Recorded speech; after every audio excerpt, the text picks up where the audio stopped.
Welcome to Fandom Post Radio. I am Kestrel, and with me is DJ. I am DJ. Hello. Okay. What? And Cain. Hello. And Skyler. Hey. And we are talking about the top anime of 2020, according to us, and a few other people that we got lists from. And a couple of us have top 10s, a couple have top 5s. But before all that, we will get into some news. Try to make this relatively quick. So the first piece of news is the Attack on Titan manga is getting an end date, finally. Obviously, we are in the final season, so we knew this was happening before too long. But it is scheduled to end on April 9th. So that is 11 years that it ran. And almost... It's been that long? Yeah. Almost 12 years, maybe. It feels like it's been almost ending for a while now. It has been almost ending for quite a few years, because, this was announced as the final season in beginning of summer of 2019. So, yeah, it's been over a year and a half that we've known it's about to end. And it's a monthly manga, so, that takes a little bit longer to get through chapters. But yeah, there's 3 more chapters then, since it's monthly.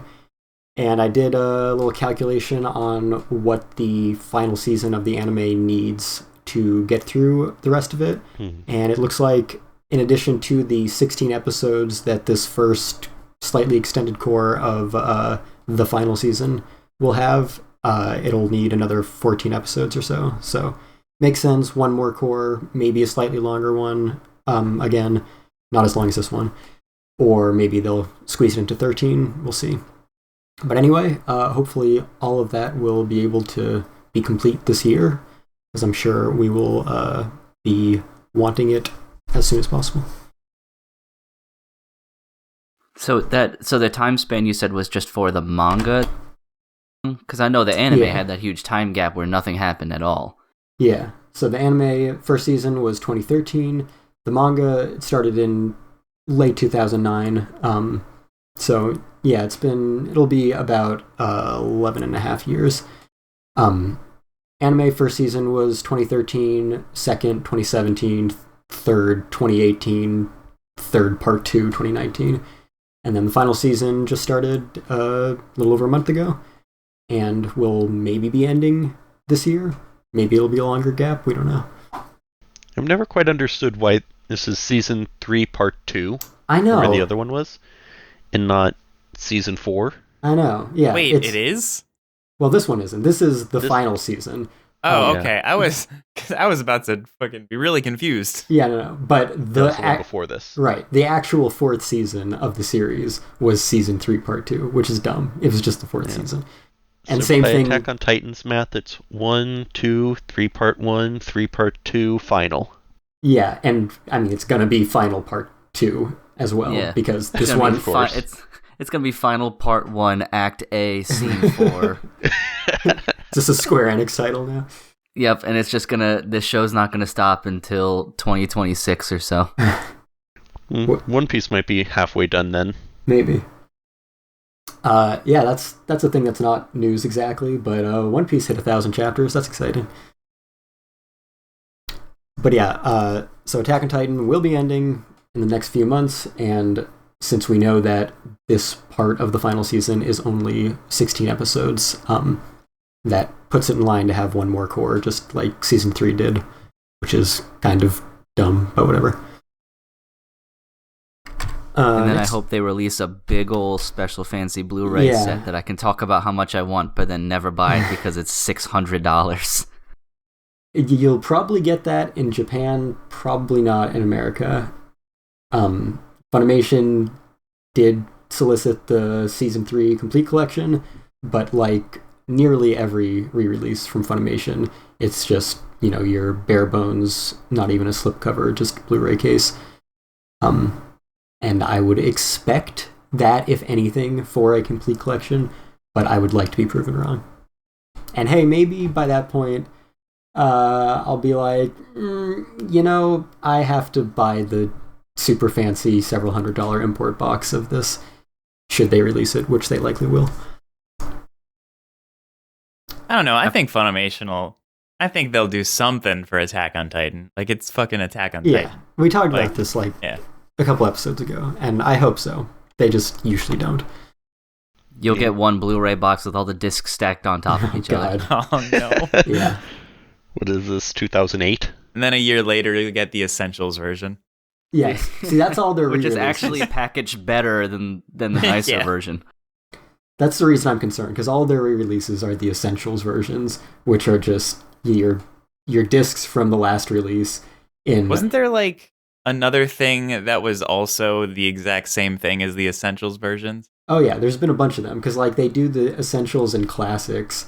Yeah, Classics. And before that, there was like the Save one. Yeah. The Save, which Super was awesome value edition, I think. That's what it was. Yeah, I don't think they're doing I have a few of those. No, yeah, the Essentials replaced Save, because like they had Anime Classics and Save, and then they switched them to be just Classics and Essentials, which is super confusing, and they are branded almost exactly the same anyway. And then they just started releasing fewer and fewer of the classics, so now just everything is Essentials, basically. I don't know. It's all dumb branding. I kind of liked the giant yellow save bar. Oh, God, I hate you. What is wrong with you? No, like, I didn't finish. In comparison to the, like, drop-down Essentials Classics menus. Yeah, actually, DJ has a point. I'd rather take the binding art and then at least unfucked with cover art than continuously smashing the cover art so that you could put more colored bars over the top. Yeah. Also, the save ones. I don't know if the Essentials do this, but the save ones almost always had reversible art. And that's true for a lot of the Essentials as well, which is good. It was super awesome. But yeah, I mean, they usually had reversible art, but maybe you've forgotten that the side banner takes up like the left quarter of the cover art, not just the spine. I feel like it's more forgivable to Essentials. cut off some of the side than it is to just like squish down the picture. But it's like I'm still with DJ. It's like 5 times thicker than the Essentials banner. It's much bigger. I'm aware, but for some reason it still looked better to me. I can't imagine anything the reason it worse looks than better to me, and DJ, maybe this is the same case too, it looks more like a book at that phase. Because it looks like the title is going up the side of a book, which is how classic bookbinding goes. You don't pick up a book and then you see the cover art smashed down by 7 or 8 different labels on the top. If anything, it's on the side. So these felt more like books. Yeah, it made it feel like more of like a collection to me too. Like it kind of like did, a cheap ass collection still, but like it's cool like having all like, oh, here are all my save DVDs. Like it's easy to find them because the fucking banner is so gigantic. That's true. It was never hard to find them either. Because it was in your fucking face. I still have the save for oh my God. I have the save for Mushishi because it's like the only one you could get anymore. And Guyver, I still have the save. I think I have Kaze no Stigma. Ooh. Like my flagship one. Jeez. Yeah, man, you guys are crazy. I mean, I'm not a fan of the infinite banners either, but they're down to like 1 or 2. Like one is the Blu-ray banner that's part of the case because they don't get like the slipcovers anymore, the slipcases. But yeah, it's pretty much just the one banner now on the actual artwork, which is again like it's much thinner than the save banner, and also because it's on a smaller dimension, it's a lot smaller in general. Anyway, next piece of news. There is going to be a new Slam Dunk anime film coming out. I don't think anything has been announced about it except that it will be done by Toei as the anime series was. But yeah, there hasn't been any Slam Dunk anime in a very long time, so that is exciting. I'm always welcoming more sports anime, so I'm fine with this. Absolutely. And basketball is dope. Yeah, Slam Dunk is probably my favorite, just like straightforward sports manga. I think probably the only one that has a beat overall is Real, which is also basketball and also the same creator, but it's about a lot more than sports, and it's not your standard sports either. Basketball just takes to anime really well. I think it's because how tight-knit a team has to be in basketball, it automatically kind of works with a lot of typical anime stuff. Mm-hmm. Friendship. Like, friendship, being close-knit as a team and sacrificing yourself for a team and, yada yada, whatever bullshit that other sports just don't always add up in the same way. Like, Prince of Tennis didn't really do that. It helps to have a team sport for sure. Yeah, Run with the Wind, they're a team, but they can't really do anything to help each other. So I love Run with the Wind, but you don't get quite the same in competition feel because it's only one person doing something at a time. Yeah, I feel like any of those kind of full team-on-team sports works pretty well. Like baseball, not quite as much because one side will always have basically one person going solo for a certain part. But I think like Haikyuu does a really good job with volleyball. Yeah, them and any soccer anime is always really good because it's the same thing. You can have a team completely like involved at once. Yeah, because like you said, baseball, they're teams, but when the pitcher is pitching, the outfielders don't do anything. Right. And same thing with like, a bunch of the team will just be sitting on the bench anyway. For the other side. Yeah. All right, and next piece of news, it's been less than 2 months since the last time we had an English dub voice actor pass away in their 40s, and here we are again. So Brad Venable, who is a voice actor from Dallas and LA, worked in a lot of video games as well as anime, has passed away at age 43, even younger. So some of his well-known anime roles include Scratchman Apu in One Piece, which was a crazy energetic performance, Daz in Attack on Titan, Khajiit in Overlord, Shisami in Dragon Ball Super, Gaki in the Hunter x Hunter movie The Last Mission, and Byro Crossy in Fairy Tail. So another huge bummer. Our condolences, of course, and he'll be missed. Indeed. And then I guess our normal last piece of news, or not exactly news, but just a check-in on how the Demon Slayer movie is doing. So it has become the highest grossing film in Japan. We reported on that last time. So the next thing that it has to surpass is Spirited Away's worldwide gross for the top anime film and the top Japanese film in general. It passed Your Name in the past week or two. So it's gone from number 3 to number 2. So it just has to top Spirited Away. And it is also, along with being the highest grossing animated film of 2020, the 4th highest grossing film of 2020 period worldwide. Which is, it's 2 Chinese movies, and then Bad Boys, and then Demon Slayer. Hell fucking yeah.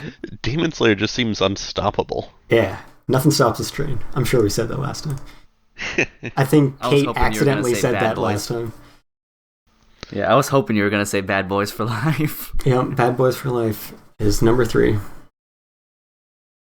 But yeah, it's pretty incredible, all of the records it's been setting, and, at this point, I'd like to see it set as many as possible. It's quite novel to watch. All them zeros. Mm-hmm. It's insane to think about. If it doesn't take up too much time, who gets that money? So I imagine like people like the voice actors, the directors, and all the production crew essentially got their money. Right. Yeah, so it's the production committee. So Aniplex is, of course, the head of the production committee for everything related to Demon Slayer. So they're getting bank. Yeah, which, Aniplex always gets bank. Yeah, Shueisha probably gets a large cut also. Right, yeah, Shueisha is usually one of the top sponsors on the production committees of their adaptations. And, even if they're not, usually the reason they are isn't to get money back from the property. it's because the fucking manga sales go through the roof, and they sure have. Ever since the Demon Slayer anime started airing, almost 2 years ago now, it's been one of the highest selling manga series in Japan and, worldwide to some extent. It's the only manga in almost 15 years to outsell One Piece. That's right, yeah. So, yeah, that's Shueisha's big goal in these adaptations, is sell more manga. But when they're on the production committee, they get some money back from that as well.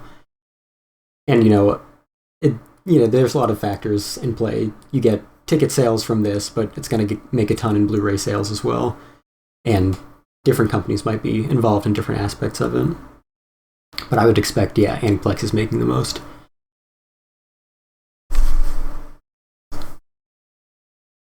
All right, so that is what I have for news. I don't know if we want to just go straight into Skyler's entire list, since he's got to leave us early, and we tend to be very talkative.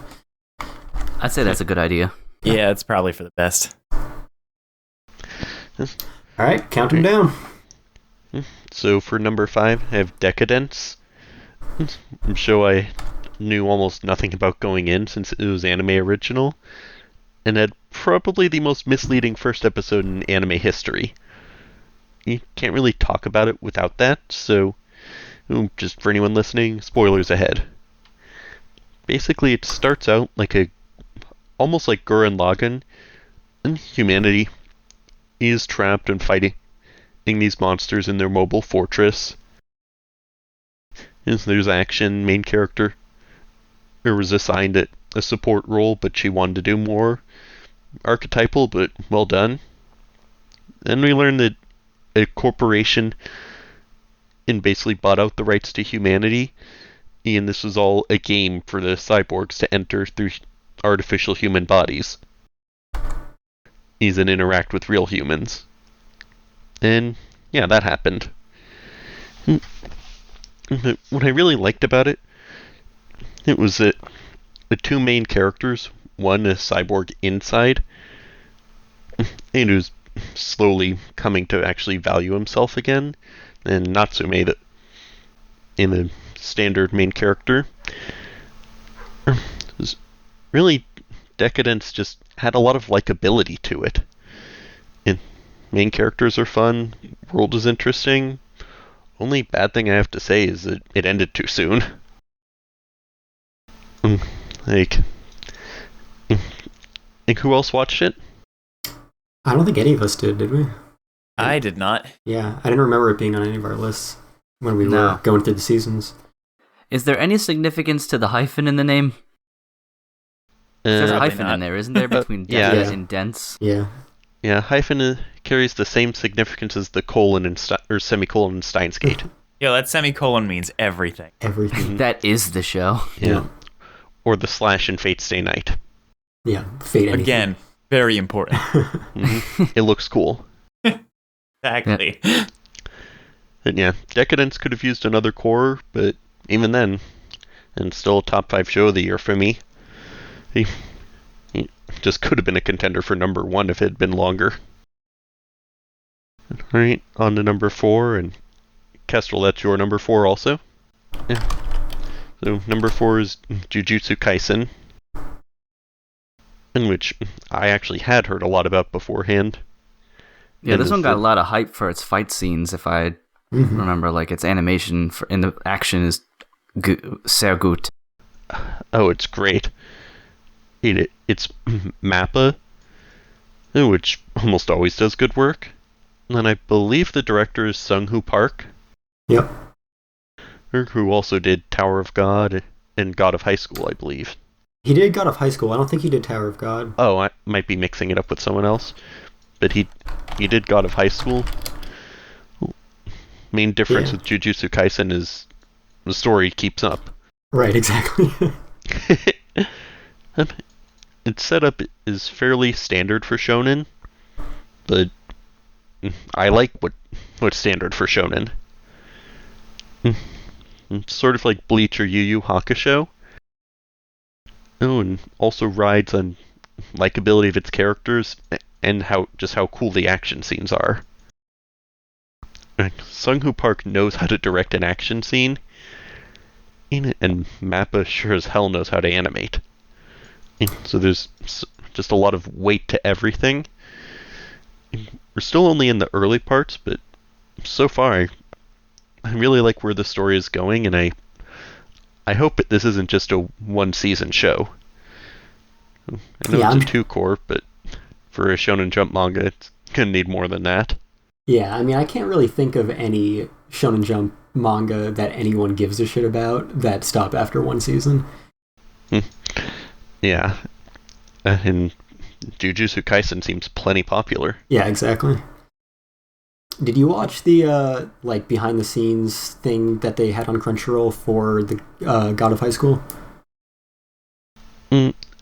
For God of High School, no. Yeah, that's really goes into like the director's obsession with just making everything super over animated. He brought in like a bunch of martial artists to do mocap for them to trace over and stuff, or not exactly trace over, but just use as reference. And just tons of stuff like that where he really just goes above and beyond to make sure that everything looks as amazing as possible.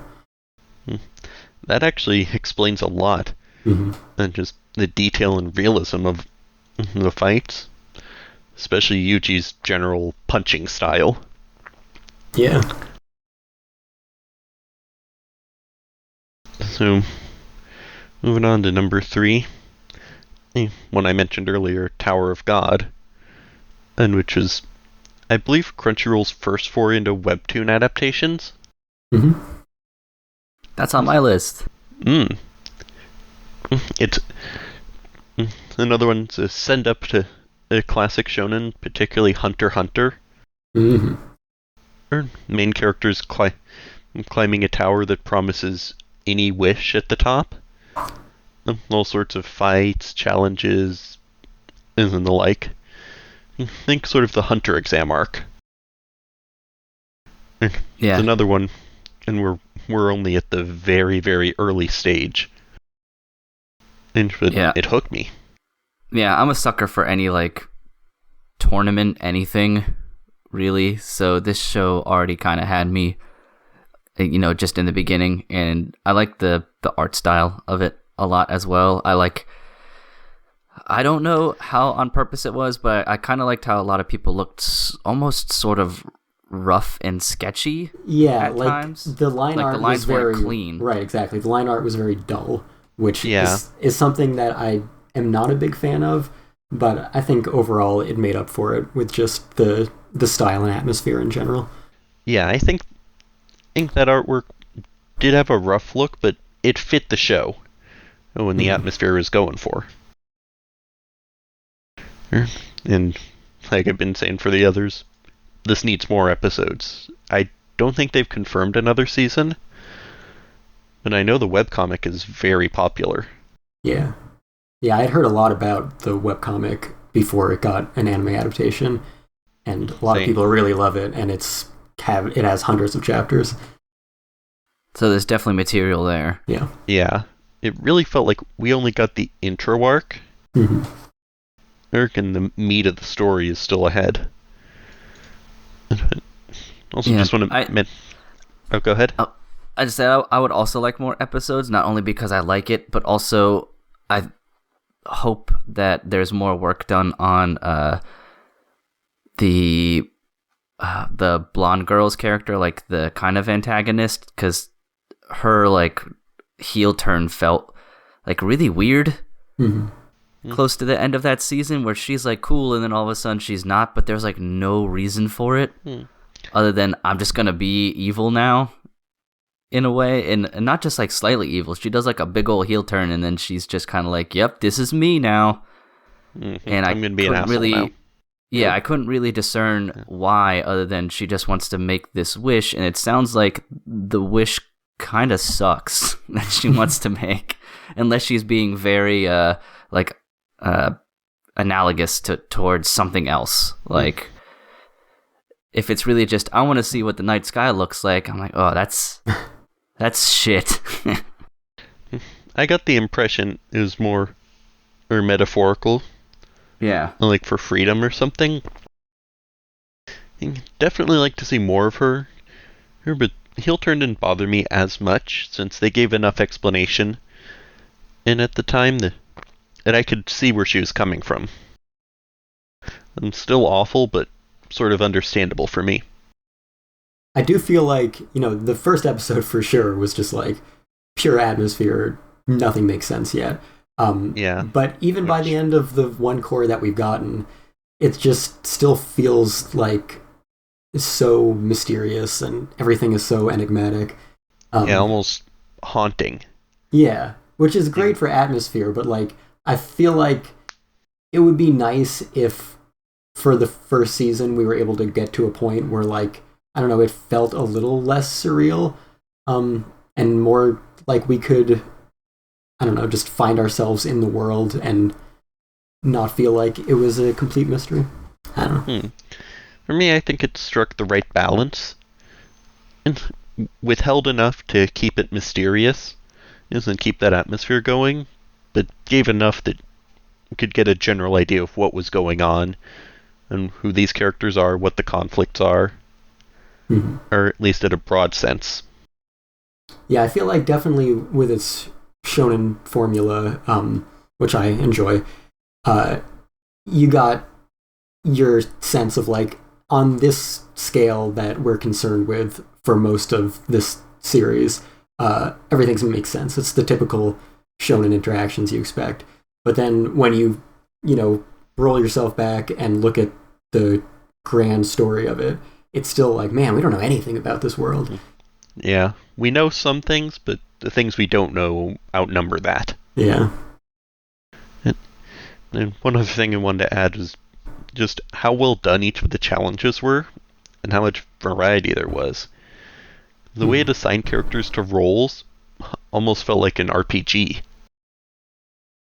but didn't overly rely on that like some light novel adaptations. Yeah, that's a really good point, because it wasn't, you're right, it wasn't just like, all right, round 1, you're going to fight 1-on-1, round 2, you're going to fight 2-on-2, round 3, you're going to fight, they made it so that just the people who succeed weren't necessarily the best at combat. So it took advantage of everybody's kind of specialties and teamwork and planning and strategy rather than just who can punch the most. Yeah, because a lot of the challenges weren't even about defeating an opponent. And a lot of it was an opponent they couldn't beat.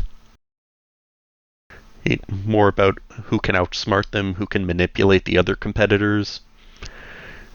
Just who can get that edge. Yeah, it's kind of like the one of my favorite like sort of tournament test style arcs is like the Chunin exams from Naruto way back when, because there was the written test portion and then there was the combat portion. There were different tests that enveloped all of the skills that they need to be a ninja and stuff, and I like that as well. So yeah, I think that's a very good point, that it's got variety. Yeah, definitely felt like it was very strongly influenced by the Hunter exam. Definitely every single episode of that show, that was the vibe I was getting. And I love Hunter x Hunter, so it's not a bad source to draw from. Yeah, and there's enough creativity to it that it didn't just feel like a ripoff. For sure, because like it would be very obvious if you ripped off the Hunter exam like all the way, because those are such unique ideas. So you just need to come up with like other ideas that could be in the Hunter exam. Yeah, it's more borrowing the format and structure, right, rather than the details. Yep. If the structure works, go for it. And so moving on to my number 2, pretty recent one, an Akudama Drive. And I still remember my very first reaction when I watched just the first few minutes of the first episode. This show is unreasonably cool. Well, like, it has a guy driving a tricked out motorcycle all across the side of a building using grappling hooks. And he has a rail gun or something in his motorcycle. Oh, and an insanely high bounty. Just goes whole hog into a coolness, which I'm okay with. And for the entire run, it kept up that kind of momentum, being cool, but also surprisingly thoughtful with its characters, who are technically the villains. I mean, most of them aren't good people, but the way it builds them up, you start to like them to varying degrees. Even the guy who's a straight-up serial killer.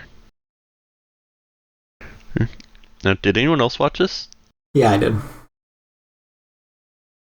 Yeah. It's a very interesting show from the creator of Danganronpa, which I haven't seen or read. It's fine.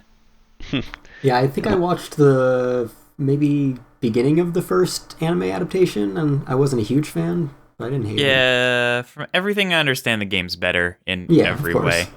Yeah. Yeah, that's what I hear as well. People rave about the game and the mysteries, the cast, basically everything, and absolutely nobody talks about the anime.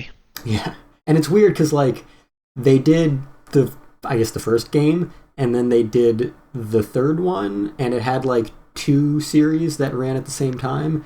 Yeah, that was weird. Yeah, which, like, I'm sure if it was Higurashi for DJ or Fate for any of us, we'd be like, oh, well, you just need to do this bullshit to make it all make sense.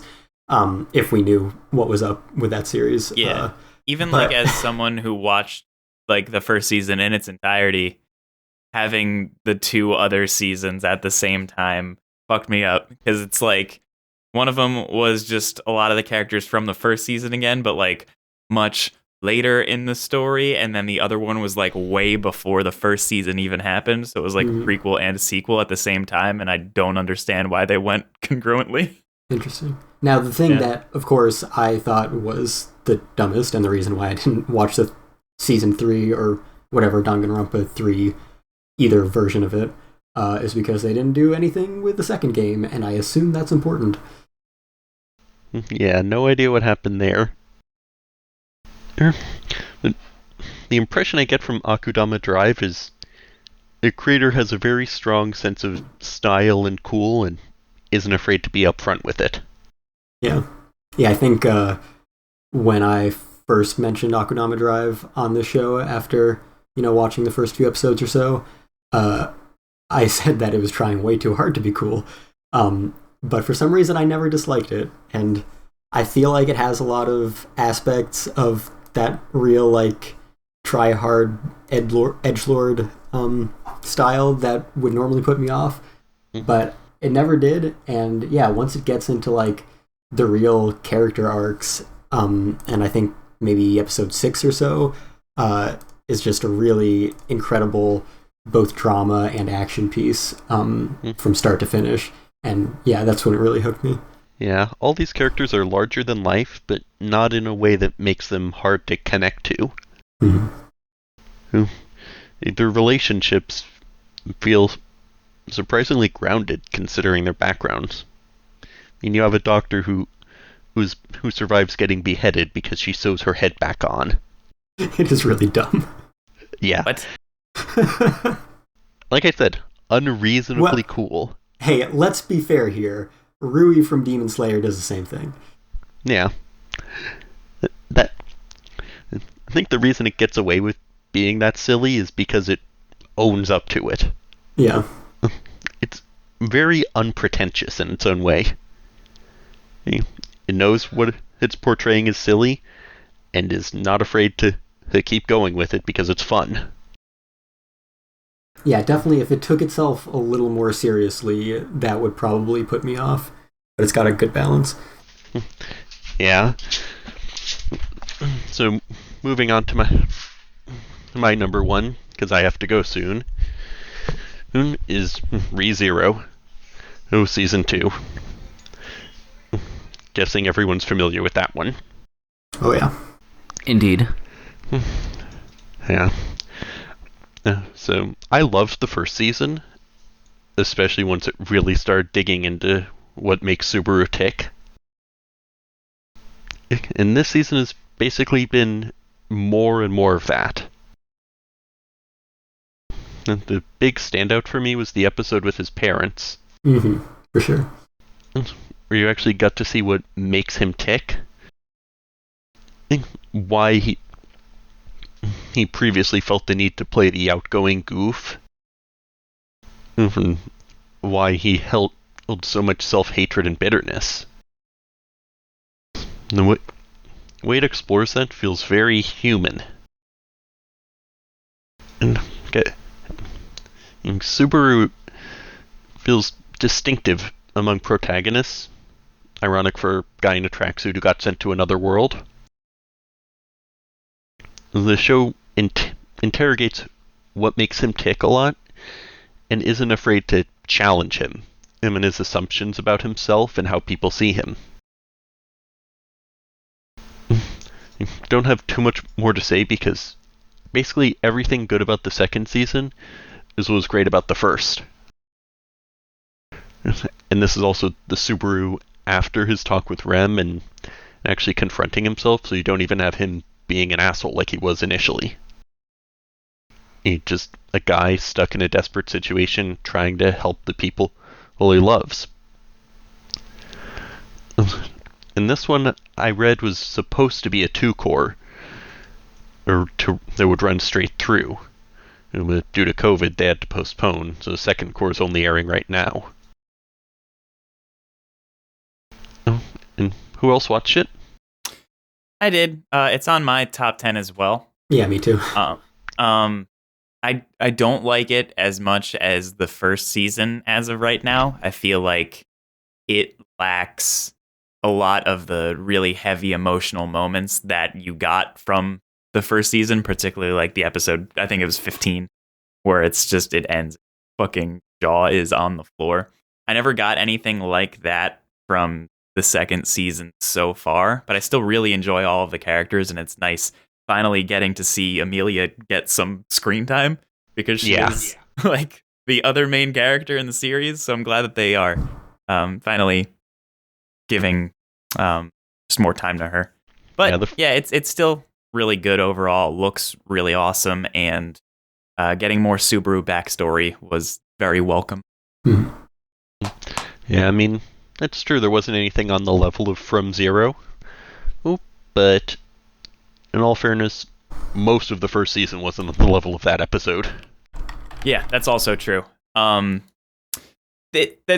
feel like the second season also lacks a clear, menacing villain the way that the first one did in Betelgeuse or Beetlejuice or whatever the fucking whatever pronunciation you want to use, because there are like 8 of them. He was he's probably my favorite villain in anime. I'm not even gonna lie. He was so fucking wild. I didn't care for him as much, so I don't really mind in him not being around. I mostly really love the parts where it digs into Subaru. But also, more Amelia is good. Especially what we learned about her from the OVA. Yeah, there's been quite a bit of ReZero material coming out in between the 2 seasons, which is good, because that was also a 4-year break. Yeah, but the side material was good and kept it going.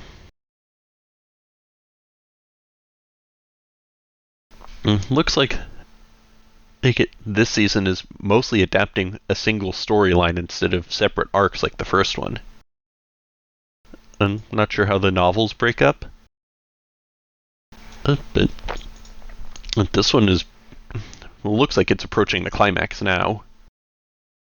Oh, and I we're place getting it pretty far up there. Or in relation to the rest of the content. Yeah, ReZero is great. If you haven't watched it, go fix that. Now, Cain, did you watch the first season but not the second one? Yeah, I watched the first season, but not the second one, no. Didn't really get around to it or anything like that. I was assuming it was pretty good because I didn't hear anyone say that they hated it. I didn't hear. I didn't notice it got the like fanfare and huge hype that the first season did. So that didn't really surprise me a whole lot either. But no, I haven't watched it yet. Yeah, I think, like Attack on Titan, that 4-year exactly gap. what I was going to say. Right, yeah, you're never going to be able to reclaim that hype that you got originally, which is unfortunate, because, Attack on Titan in particular, it is so much better now and in the past year or two than it ever was in the first season.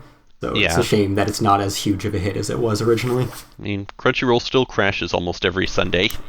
Yeah, that's good, I guess. The only reason Attack on Titan isn't on this list is because it only had a few episodes in 2020. I figured that was the reason why you guys didn't include them, which I'll accept. Yeah, otherwise it would be 1 or 2, depending on my mood on the given day. Good to hear. Because, just get my thought in. These past 2 seasons have been the best it's ever been. By far. And that's someone who even loved the first season. Yep. From a sheer technical standpoint, absolutely. But I still like the second season more. It does have a lesbian romance. That it does. Yeah, I'm biased. So. Right, with that, I have to go. Thank you all for having me. Yeah, thanks for going through that.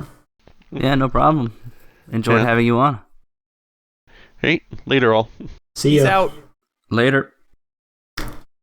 All right. So, DJ, do you want to get started on your 10 through 6 and any other things you want to mention?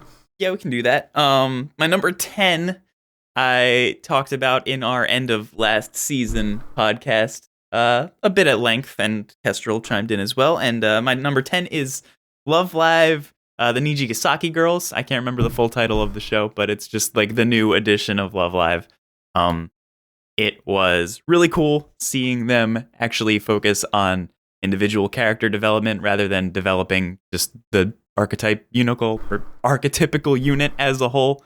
So it's cool finally having to care about idols like you're supposed to, because that's the whole idea of idols.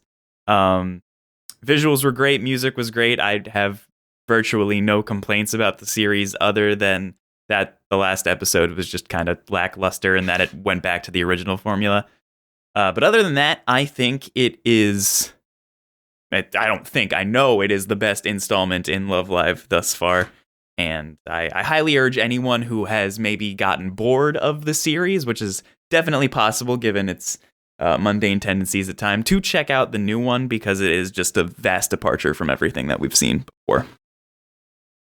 I don't know if Kestrel wanted to add anything to that, or if I should just go to my number 9. No, I think I basically got my thoughts out in our last episode as well.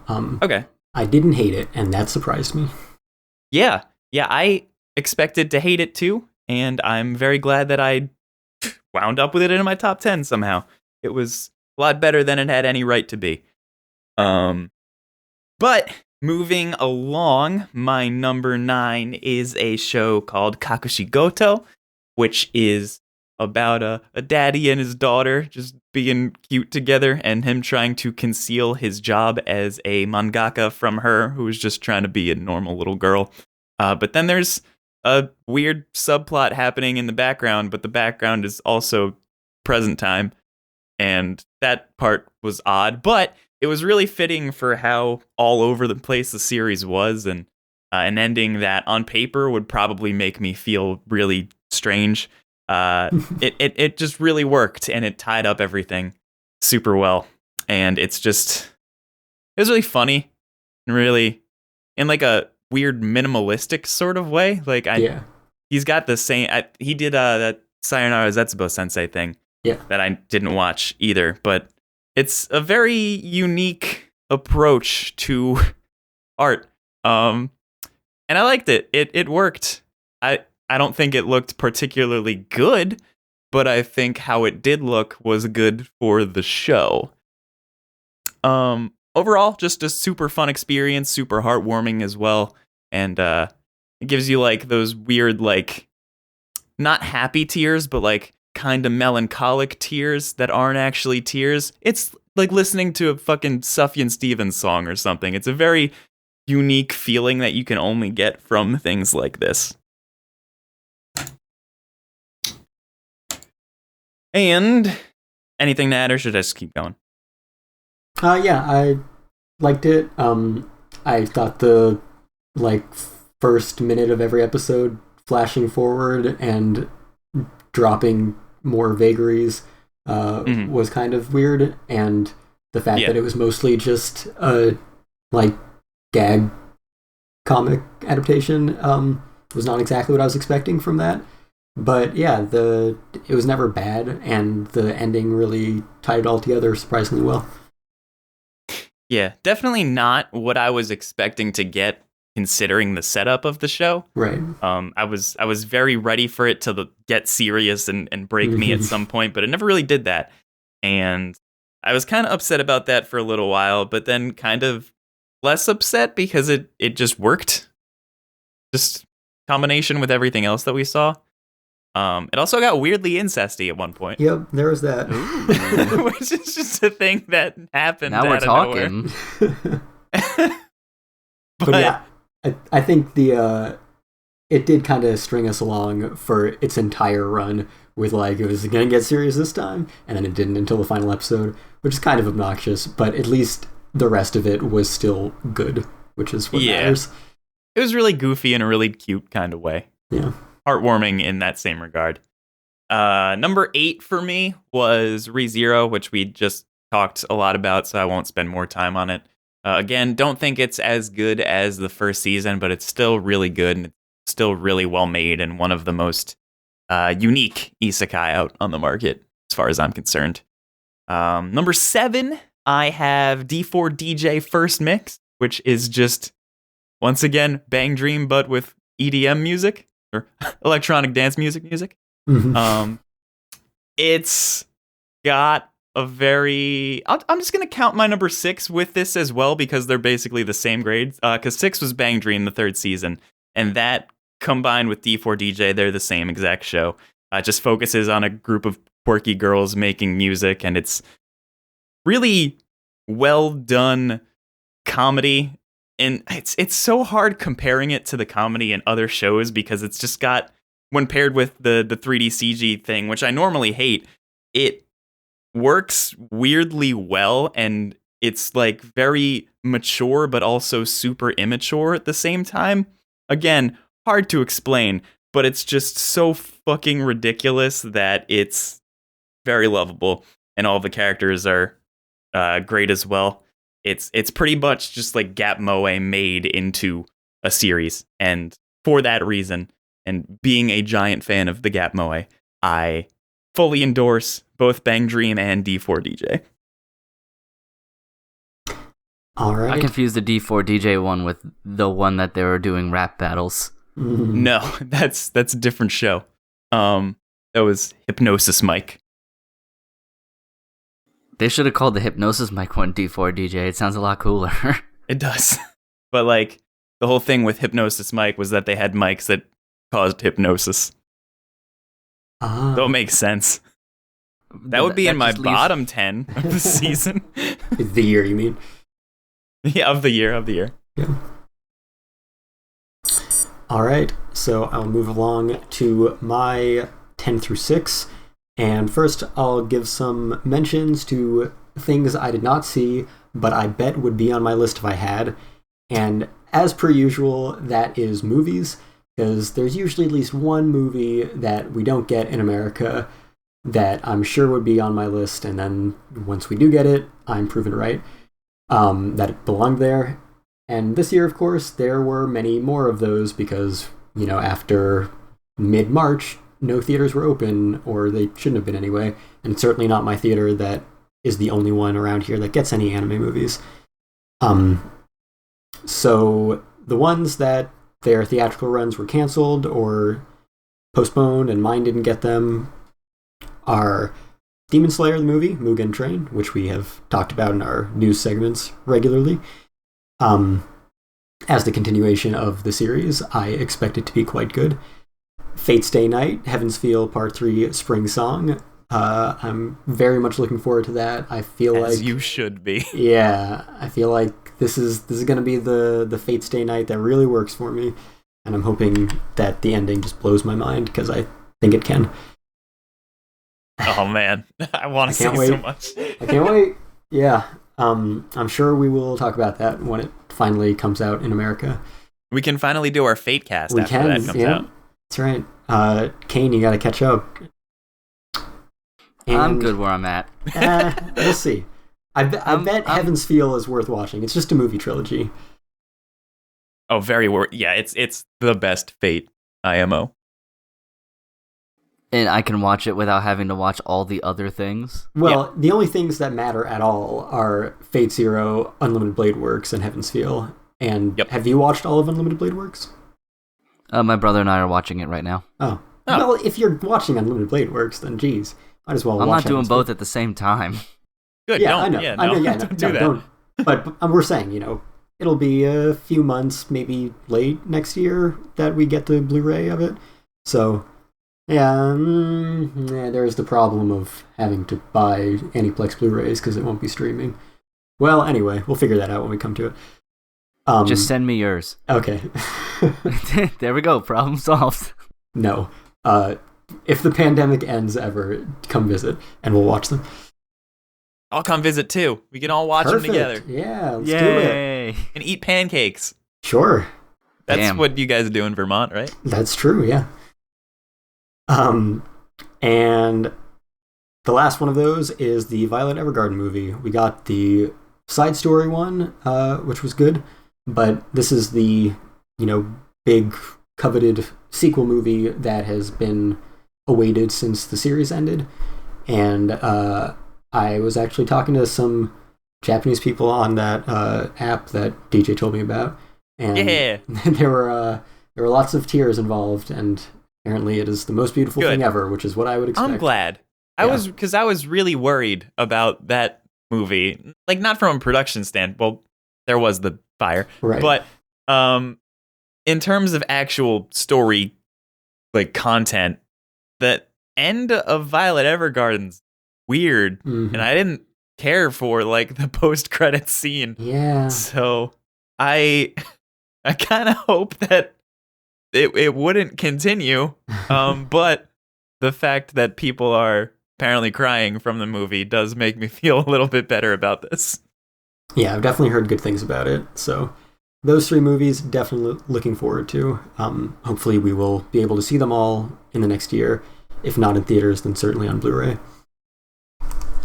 And then for my 10 through 6, so my number 10 is Great Pretender. This is an original series from Wit Studio. Perhaps one of the reasons that they didn't do Attack on Titan final season. But at any rate, it's a pretty ambitious production. It feels like your kind of original anime directed to a worldwide audience. A lot of very Western elements in it. It's a bit of a world tour, a very international cast, and they do something very interesting at parts, especially at the very beginning, where everyone is speaking the appropriate language, and they even maintain that in the dub, which I've almost never seen.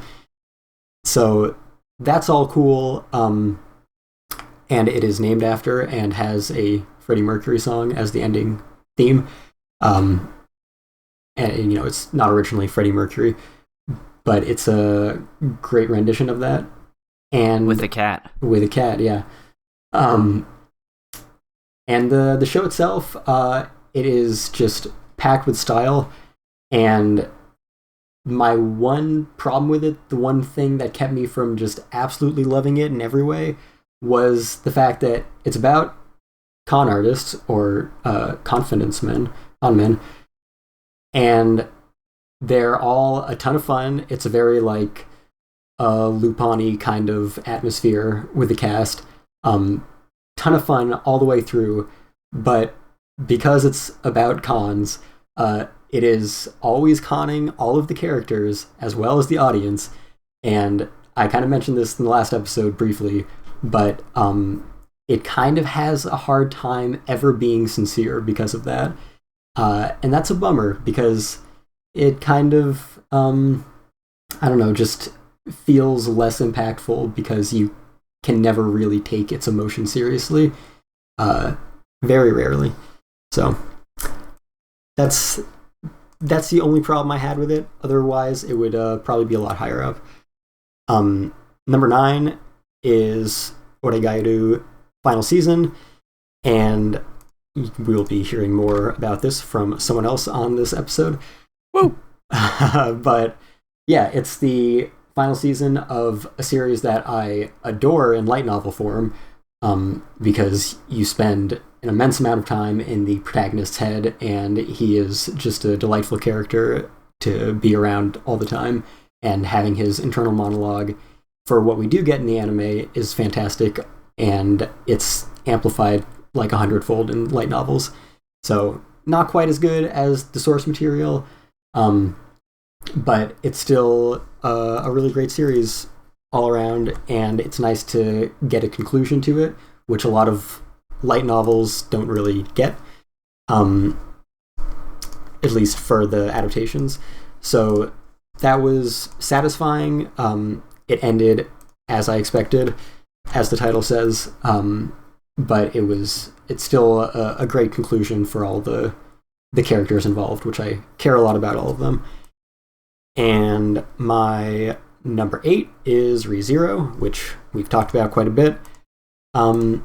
Yeah, it's I think I commented in the season wrap up maybe for that season that it has this habit of ending every single episode of the season, maybe of the entire series, on a huge, disastrous, harrowing cliffhanger where everything just absolutely falls apart. I love it so much. No matter how calm and peaceful the rest of the episode may have been, you can bet your ass that in that last minute, everything's going to fall apart. It's how you get people to keep watching. It's true. It's a good way, but it's kind of, after the 12th episode in a row of it, it's like, all right, I get it, guys. Like, it's like designed for binging. Yeah. Yeah, it's a Netflix show without the Netflix format. Yeah. You still have to wait every week. Yeah, it's kind of, I guess, the same thing. It's very different from Great Pretenders issue that I just mentioned, but they both kind of have that feel of, you pull this trick so often that it becomes a little less effective eventually. But it's still, certainly one of the best and most unique isekai series, and it fucking grabs you and doesn't let go. And I like stuff like that a lot, which is why I like Attack on Titan so much.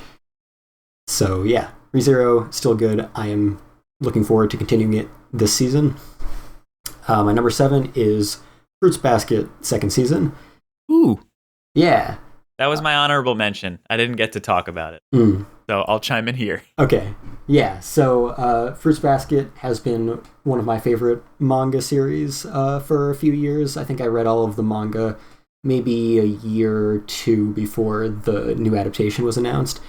And yeah, if for a 90s shoujo romance manga, it is not at all like you would expect from, that format and those tropes. It starts out with that, and as it goes on, it just delves deeper and deeper into really intense emotions and, all kinds of different identities and versions of love that I expect to see more these days, but for something that old, it was definitely a very fresh and novel thing to have. And you get to delve into a lot of the characters a lot more in this season.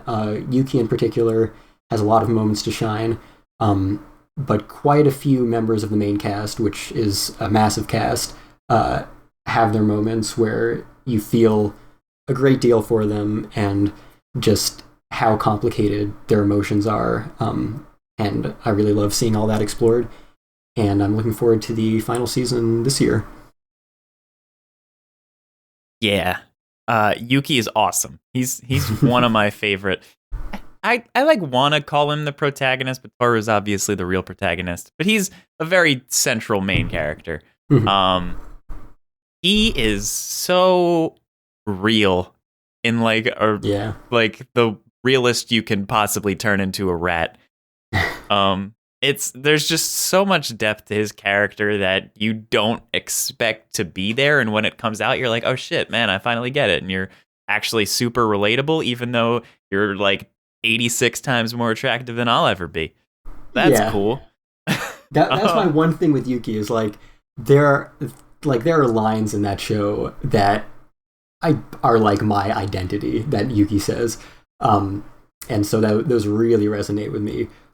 The only thing is that he is the most fucking popular human being on the planet, which, you know, it makes you think that you could be popular if you were also super attractive.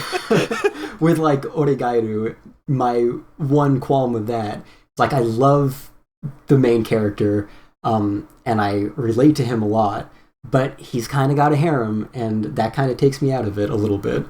So yeah, same kind of deal. Yeah, it was weird that he had that. Yeah. But hey, the other thing I like about Fruits Basket that I feel like it's kind of inspired me in a sort of way is how every single character has like a story going on. Even the ones that you see like one time, they have this super detailed background that just shows up out of nowhere, and it really makes the world feel so alive. It's just, people don't normally put that much love into side characters, and I'm glad that this series does that. Mm-hmm.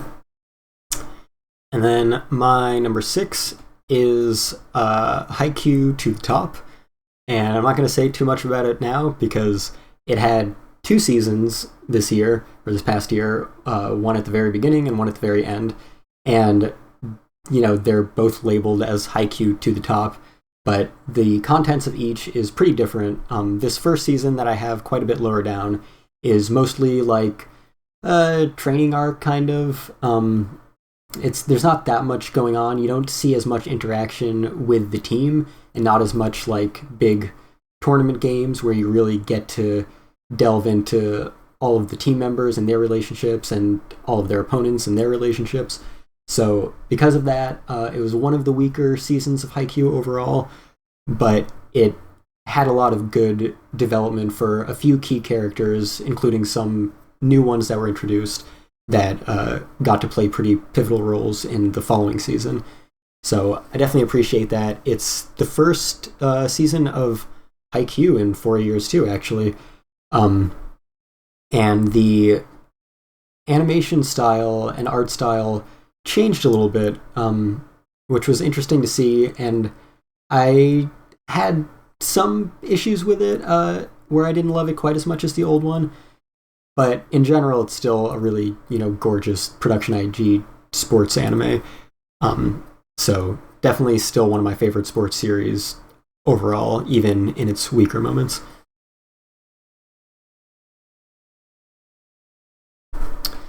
That is my 10 through 6. So now, I guess since Skyler already came and went, Cain, you can start on your number 5. Oakley dokley.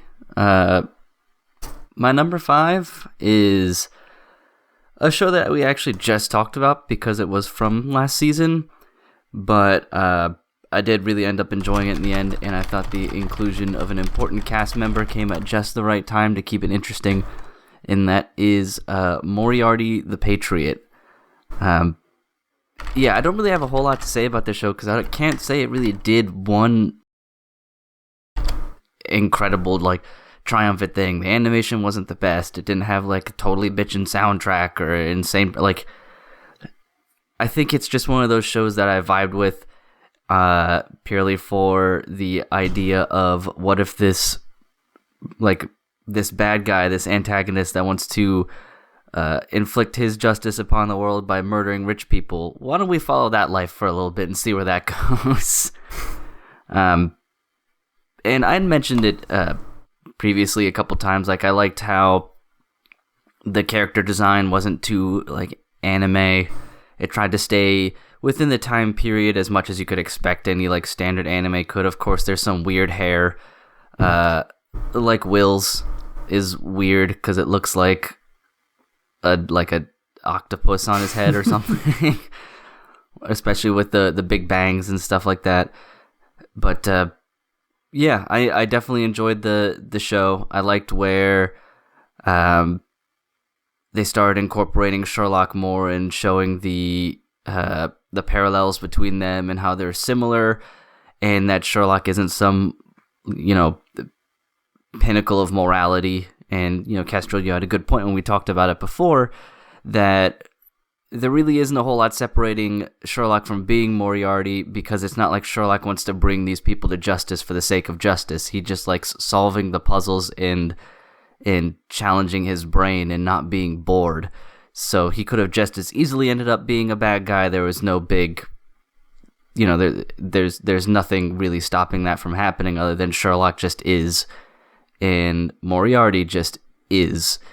And they'll always have that relationship that, is basically like Batman and the Joker, to draw it to an American comic, where one will never truly catch the other or stop the other, because in fact they actually need each other, since they are so similar and everybody else pales in comparison to their abilities, not only for how strong their abilities are, but their feelings of arrogance about said abilities tends to also be in alignment.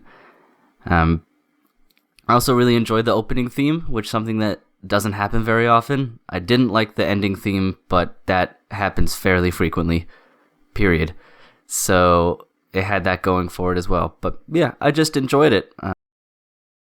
I hope it gets another season, just so we can actually explore Sherlock finally figuring out that it's Moriarty, because that is something that happens for anyone who hasn't watched a Sherlock or read it. Sherlock figures out that's Moriarty. It's just always the challenge of proving it. Once again, for anyone who isn't familiar with the character dynamic, it's not like he never figures it out. He figures it out. It just turns into, well, Moriarty's so good at hiding the evidence and destroying it that it becomes a challenge of proving it, not so much figuring it out. And the anime so far hasn't really gotten to that point yet, since Sherlock was introduced so late into the core.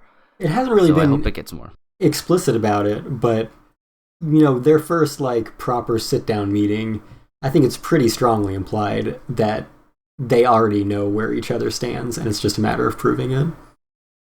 I took it as somewhat like that. I took it as Sherlock at least has a hunch, but he isn't entirely sure yet. And of course Moriarty's sure, because he's framing this all for Sherlock to be this antagonist to him, this intellectual challenger that may solve the murder and bring everything crumbling down around him, since obviously Moriarty at any time could just shoot Sherlock or whatever and get rid of him. He'd rather keep him around as the good guy to stop him. So I think it's going that direction, but it isn't to the point where BBC Sherlock gets to, where they're kind of almost bitter antagonists, and he just knows that he's done it. I think he has a feeling, but he isn't even sure of himself at this point. Yeah. Yeah, and it is getting they'll get to it. They'll get to it if they get more show. They'll definitely get to it. It has to. Yeah, it's the second season is next season, so it's just a split core. Oh, cool. Yeah. Cool. I wasn't sure, so that'll be good to watch. But yeah, I just enjoyed it, and I think it's a fun watch, and you don't have to pay a shit ton of attention to it either, because it's not like it doesn't try to talk down to you either, for the most part, despite both of the main characters being so intelligent. Mm-hmm. It hasn't yet been oh, the audience should have gotten this too, idiots, or anything like that. So it's enjoyable. I would recommend it to... I think this is a good anime to show someone that hasn't watched anime before, only because it uses a previously existing property, and it doesn't follow any of the foibles that I typically have problems with, like inappropriately huge boobied lady for no reason, or 3,000-year-old lolicon character, or incest. That really hasn't happened either. It doesn't trip up those things that people associate with anime. So this could be one of those good shows to show somebody, to get them involved into the medium. Yeah, it's true. It is a good bridge, especially if they happen to be fans of any other Sherlock media. It's a good bridge there. Yeah. So I would I would definitely lump it in that category. But yeah, that's my number 5 for the season. So go out and give it a watch. It definitely lets you know what it is in the first episode, so you don't have to spend very long time figuring out what kind of show it is and if you like it or not. It leaves it all on the table, what its purpose is. Yeah, I think the first episode we discussed didn't really hook either of us. Episodes 2 and 3 are when you get to the backstory of the main characters, and that's where it really, hits it off. And I think the first episode was actually anime original. It wasn't from the manga, so that might explain why it doesn't quite have the same kick as the rest. Yeah, it very much felt like this is to hype you up for the real stuff. Right. Like, this is what you're gonna get into here. But I agree. Yeah, you needed the kind of the origin story to set up the only part that I don't really actually like about the show, which is the insane demonization of the rich people to the point where it's a parody almost. Yeah. But, hopefully they can kind of tone that down a little bit now that they have a real antagonist in Sherlock. Exactly. In a way. Yeah.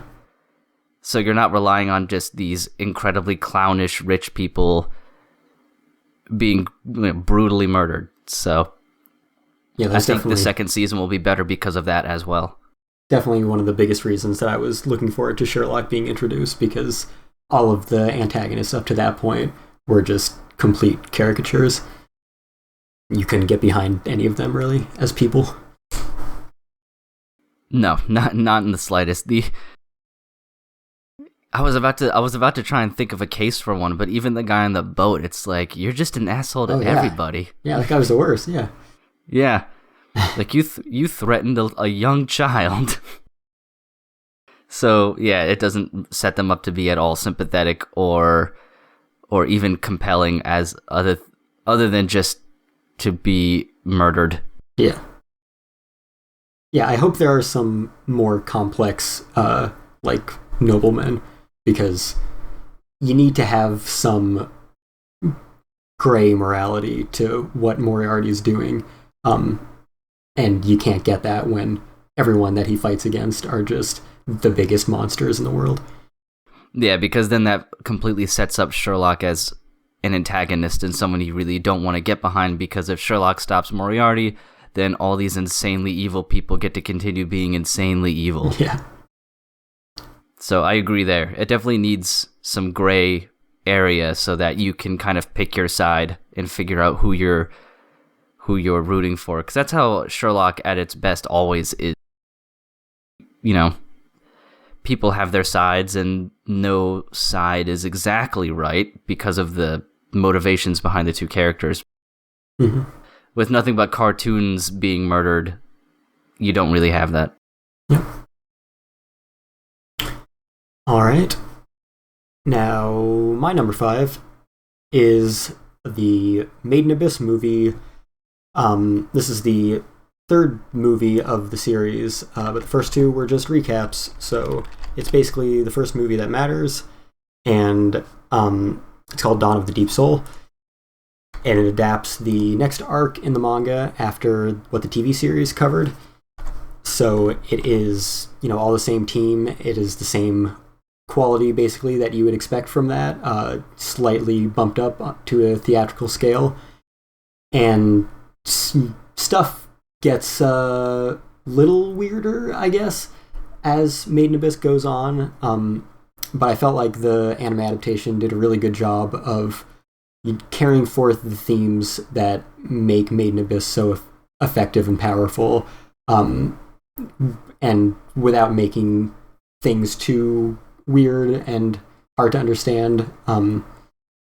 So it's another extremely emotional, harrowing, brutal series or story, and the music by Kevin Penkin, who also did Tower of God this year, just maybe even surpasses some of what he did in the series. He got to be very heavily involved all the way through with composing, arranging, writing lyrics, and doing some of the performance, both with instruments and some choir vocals. for all of the background music, the opening theme, the ending theme, and they use some of his tracks from the series, some of the best tracks from the series. They get new versions that are like insert songs in the movie, so it's more of what made the TV series really effective with that storytelling, and that director Masayuki Kojima, who also directed the Monster anime, just has such a skill for carrying tension and dread and foreboding all the way through a story like this. And yeah, that's pretty much what Made in Abyss has become. As you get further and further into the abyss, it just gets more and more stressful and tense. And yeah, I think it's really powerful. So I was glad to finally get to see the continuation of the story in anime form, and they announced another anime of some sort. I don't think it's been announced what format it'll take yet, but I'll be curious to see how that plays out, if it'll be another movie or what. But I am quite a bit past where the anime has adapted in the manga now. So I guess for the foreseeable future, everything I see in Made in Abyss I will have already read. But it's still just such a completely different kind of interpretation of it in anime form. And so I really appreciate that. I'm going to finally watch that this season. I'm going to do it. Good. It's about time. It is. In 4 years. Well, 3.5. All right. Anything else to add before I talk about my number 5? Nope. Cool. All right. My number 5, and I'm pretty sure Kestrel's going to talk about this more. I haven't seen his list. But it is the second season of Kaguya-sama Love is War. I love it. It's fucking hilarious. It has some really good and surprising character drama mixed in there, and Ishigami is the bro. He gets the coolest arc of the entire series so far, and he's probably the character that up until then had the least amount of screen time.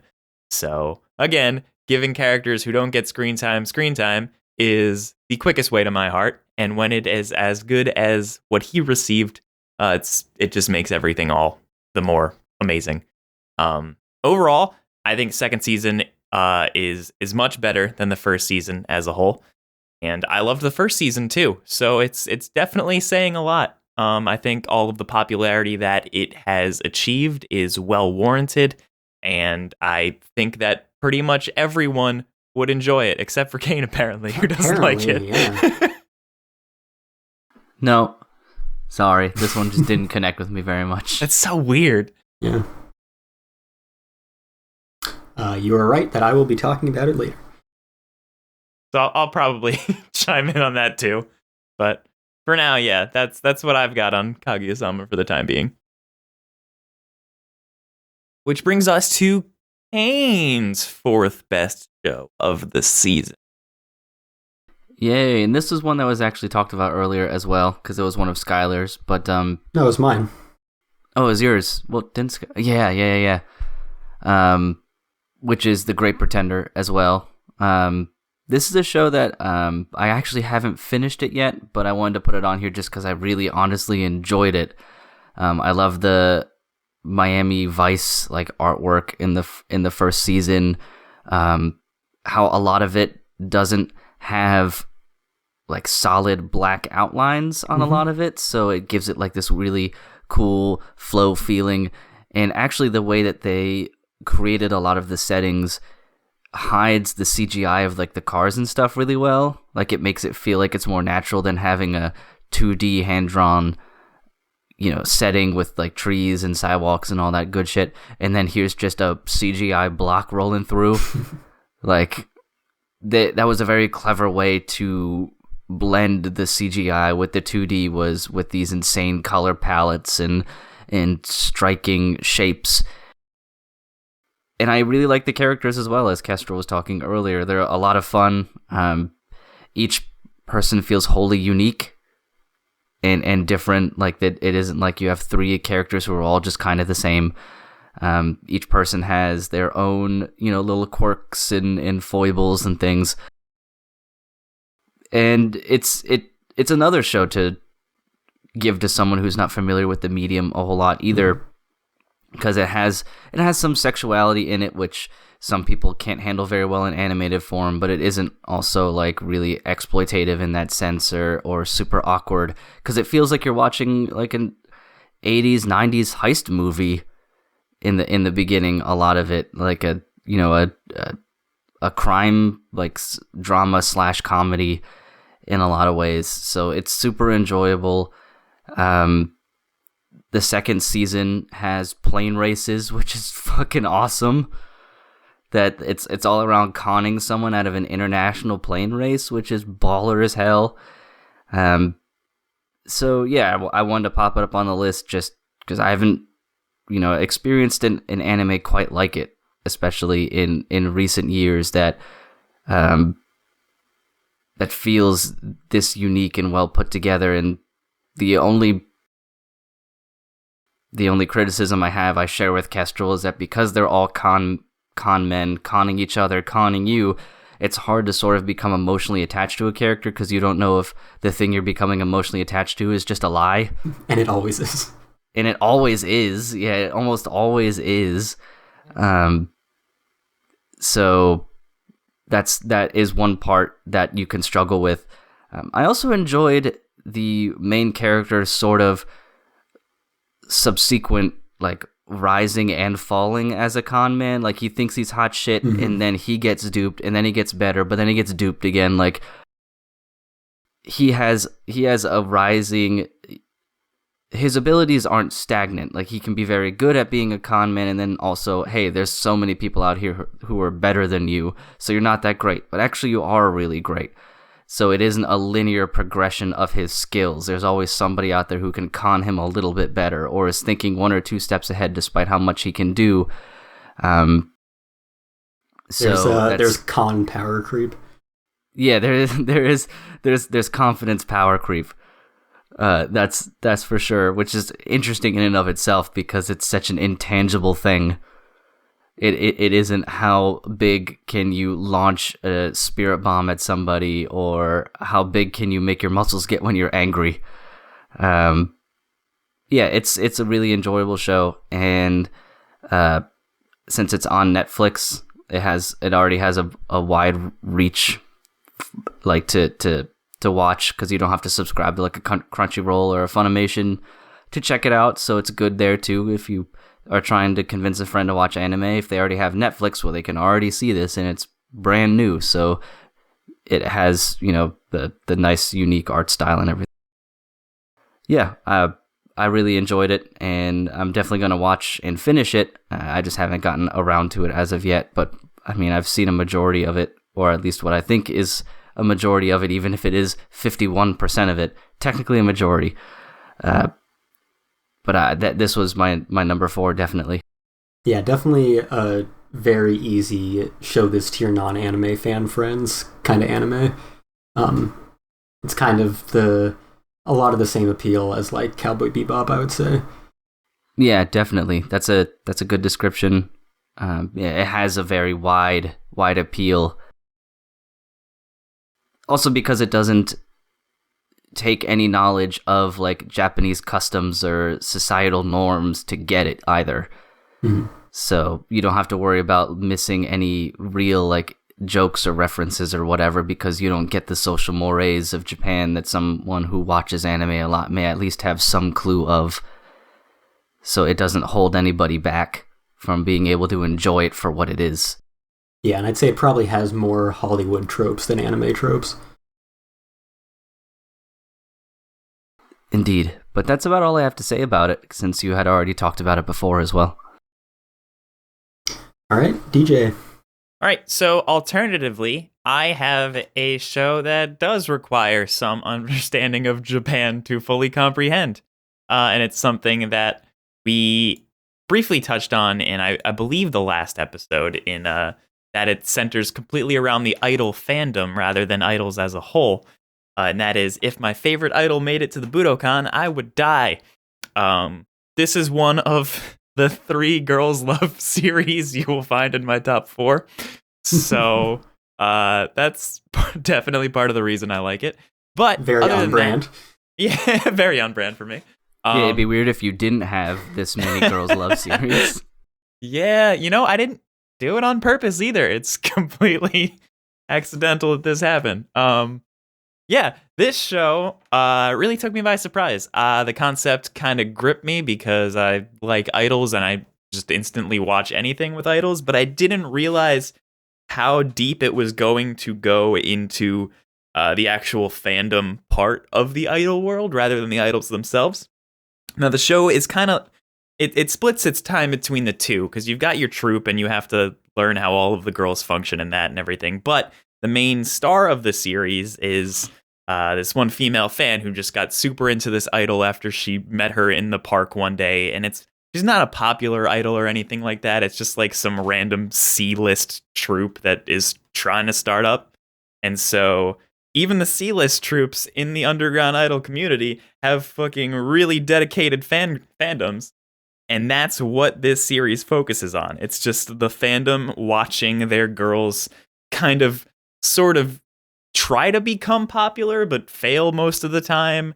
And when it hones in on the relationship dynamic between the main girl and the idol that she's after, it's really interesting seeing them try to sort of develop themselves when they can only communicate for 5 seconds at a time.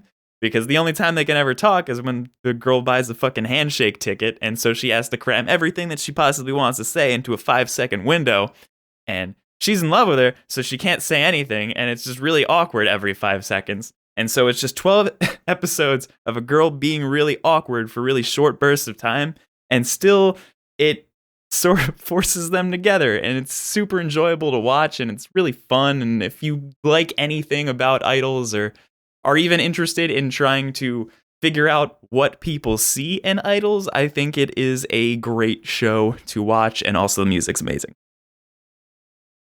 How much does one of these handshake tickets cost, like in the show? Well, you normally get a handshake ticket when you buy like a piece of merch. So what they would do is just like stack up a bunch of fucking part-time jobs and buy as many CDs as they could, and just like stack handshake tickets together for more time, but there's a cap to how much time that you can get.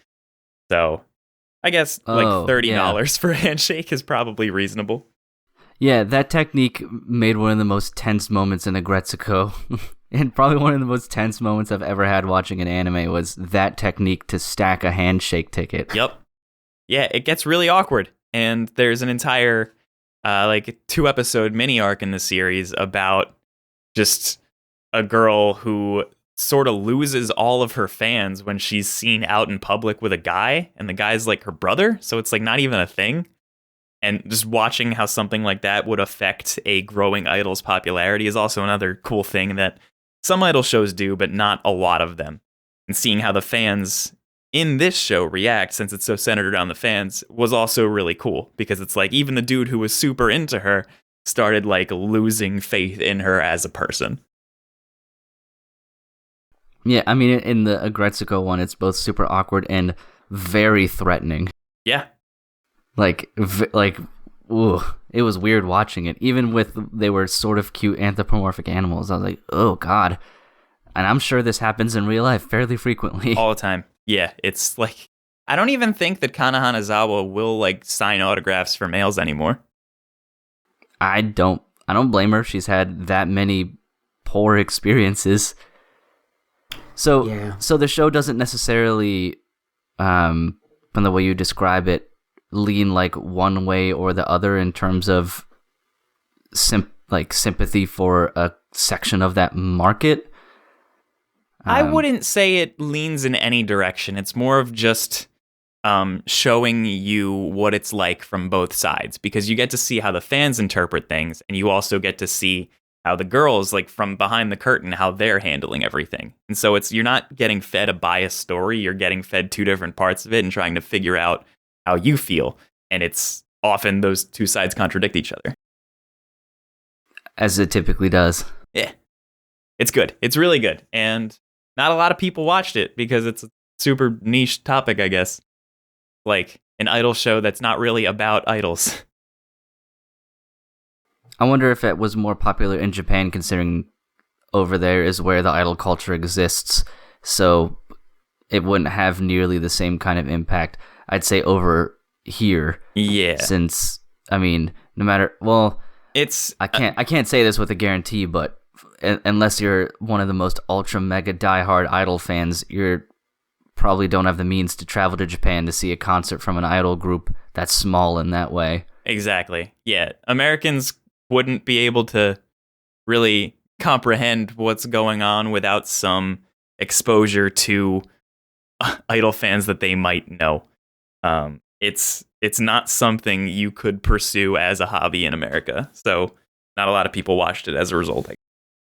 Yeah, at least you couldn't pursue it with the same fervor as someone who lives over there in Japan or you wouldn't South Korea. Realistically even know about a group like that existing if you lived in America, because it would be like a group, like a local band. Like imagine somebody traveling from fucking Japan to come see a local band in your town. It's just not a thing that would ever happen. Right. I can't think of necessarily something that we even have over here that could quite compare. Because, I mean, we do have, like, celebrity worship and stuff over here, but not with that insanely powerful grassroots movement almost of those small bands having, like, it's a very really dedicated followers. Unique form of the entertainment industry, or unique section of the entertainment industry. Because, like, the idol industry, by its nature, kind of dehumanizes these girls, or boys too, and just transforms them into characters for people to consume. Mm-hmm. Yep. And so, yeah, we really don't have anything like that. That would make it so that even at the most grassroots level, you are just removed from the level of a normal human being. Yeah, I think the closest we're getting is like streaming culture. Yeah, for sure. Yeah, like e-girls and shit.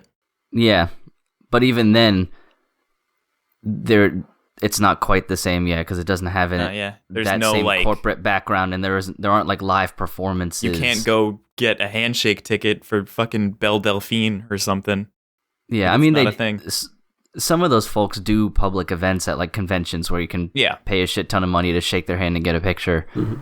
But yeah, it's close. It's just not it's not the same really. But yeah, I like that you said that it does give kind of both sides of the picture, so it's not entirely sympathetic to one or the other, and then shifting blame on whatever the problems of the series are onto that side. Mm-hmm. It's just so good all around. And it's like, I call it a girls' love show, and it's like, it's more of just like the one girl really likes the other one, and like they like each other as people. There's no actual romance, but there is actually like a romance between two of the idols that's not the focal point of the series, but it's something that's touched on. So it's like a realistic scenario in which two of the girls are into each other and have to conceal that from other people. And it was cool having that element of the show not blown out of proportion. So it's just like this realistic take on a lesbian relationship between characters. But that is pretty much the extent of how I feel on that show. We're not going to get more.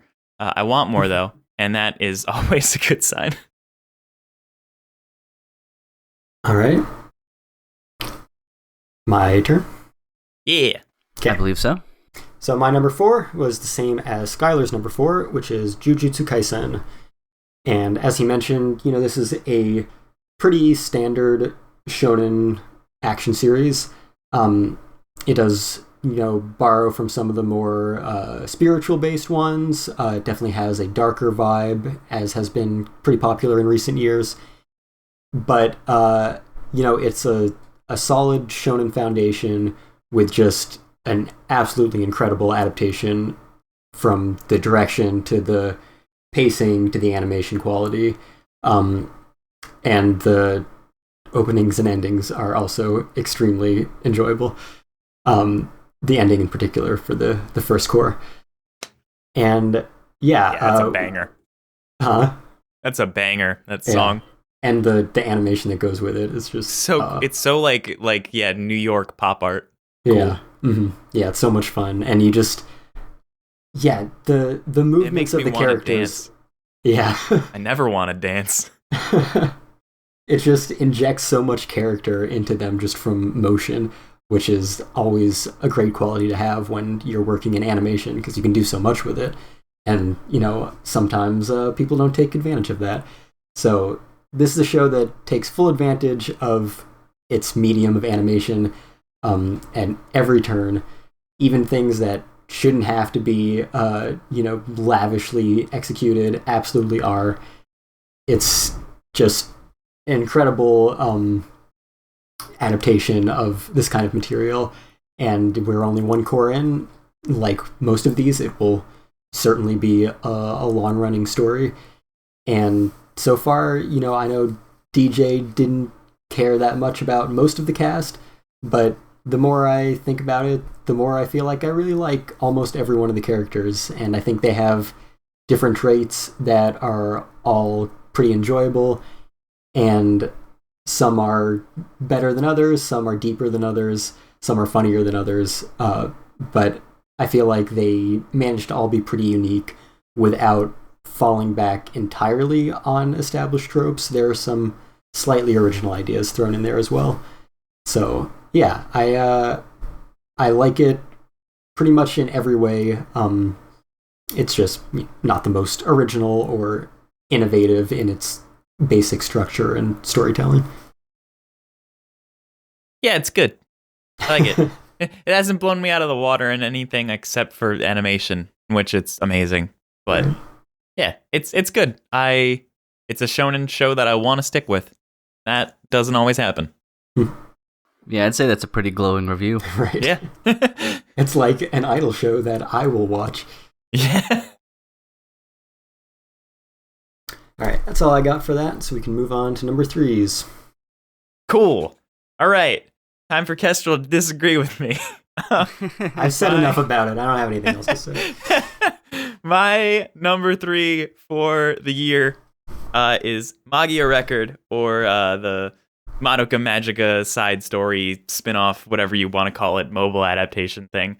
But it's so much more than that. I hate just calling it a mobile game adaptation because the mobile game of Magia Record has such a super complicated, in-depth story that calling it a mobile game adaptation sort of shits all over that.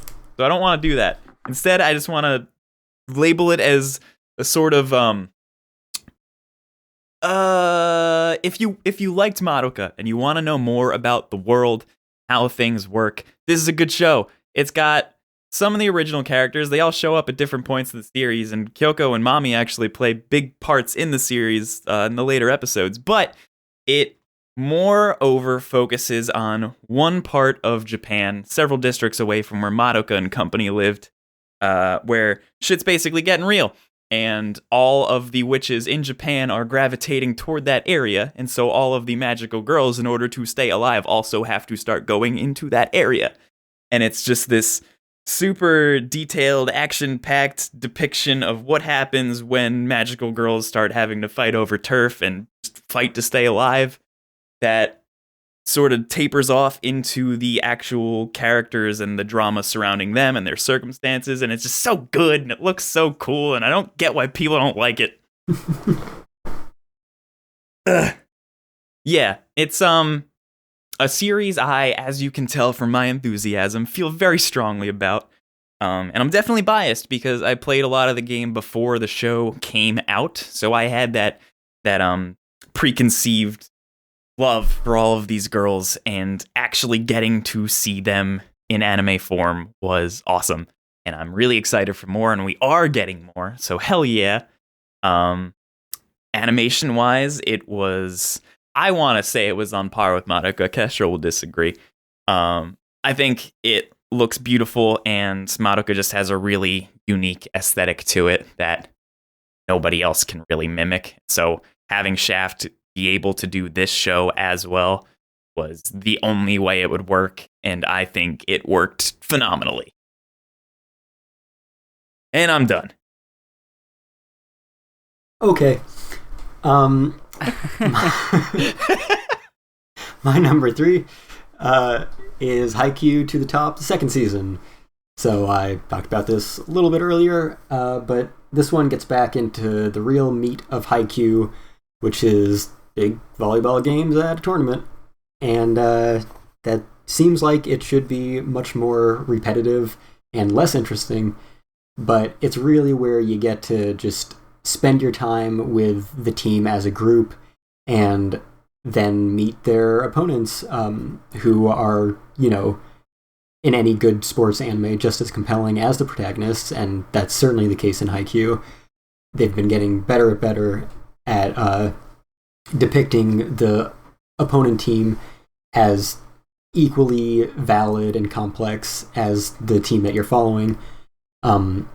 This still isn't on the level of like the third season from 2016, but for this far in the series, when it could be rehashing a lot of material, it's still really impressive that there are so many moments, even with the established cast that we spent 80 episodes, 85, 90 episodes with, to be getting so much new material about them and delving into their backstories and what makes them tick. And there are just so many moments, especially with the main team, when they achieve something, especially after some period of things not working out and some heartfelt background into how this affects them and how hard they've been working to try to succeed throughout their lives. When they finally do pull that off, it's just, there's thunderous applause in the show itself, and you just get, it's so infectious, you just want to cheer along with them. And I don't give a shit about sports, and it absolutely has that effect on me because it is so much a character drama, and you just get so invested in all of these characters and what they're going through just in terms of pure passion, regardless of the subject matter.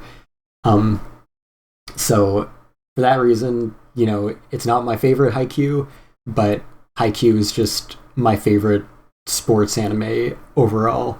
And like I said, even when it's not as good, it's still some of the best anime out there.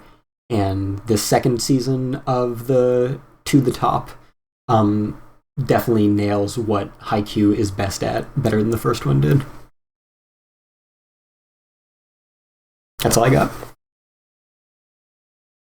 Yeah, good sports animes are always about the characters and not the sport. Yeah. Most of the time, I find it's better that if the sport isn't super involved in the first place, especially if it starts getting into like DBZ territory.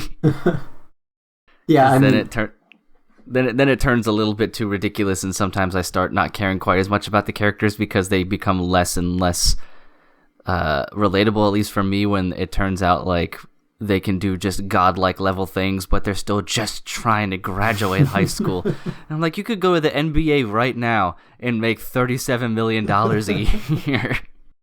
Yeah, Kuroko definitely has that problem where it's a little harder to take it seriously. IQ is really good at having, these incredibly well animated sequences where it's like, it's like any other shonen, really. It's just the action takes the form of a sport, and volleyball, like basketball, I think lends itself to that action really well. And, in this series, they pull that off without making it seem just constantly superhuman. And when someone pulls off something that is especially impressive, it's like a huge centerpiece of the episode, and they give it its due. It's not like in Kuroko where everyone just has just a godlike superpower, and that's just how the game runs.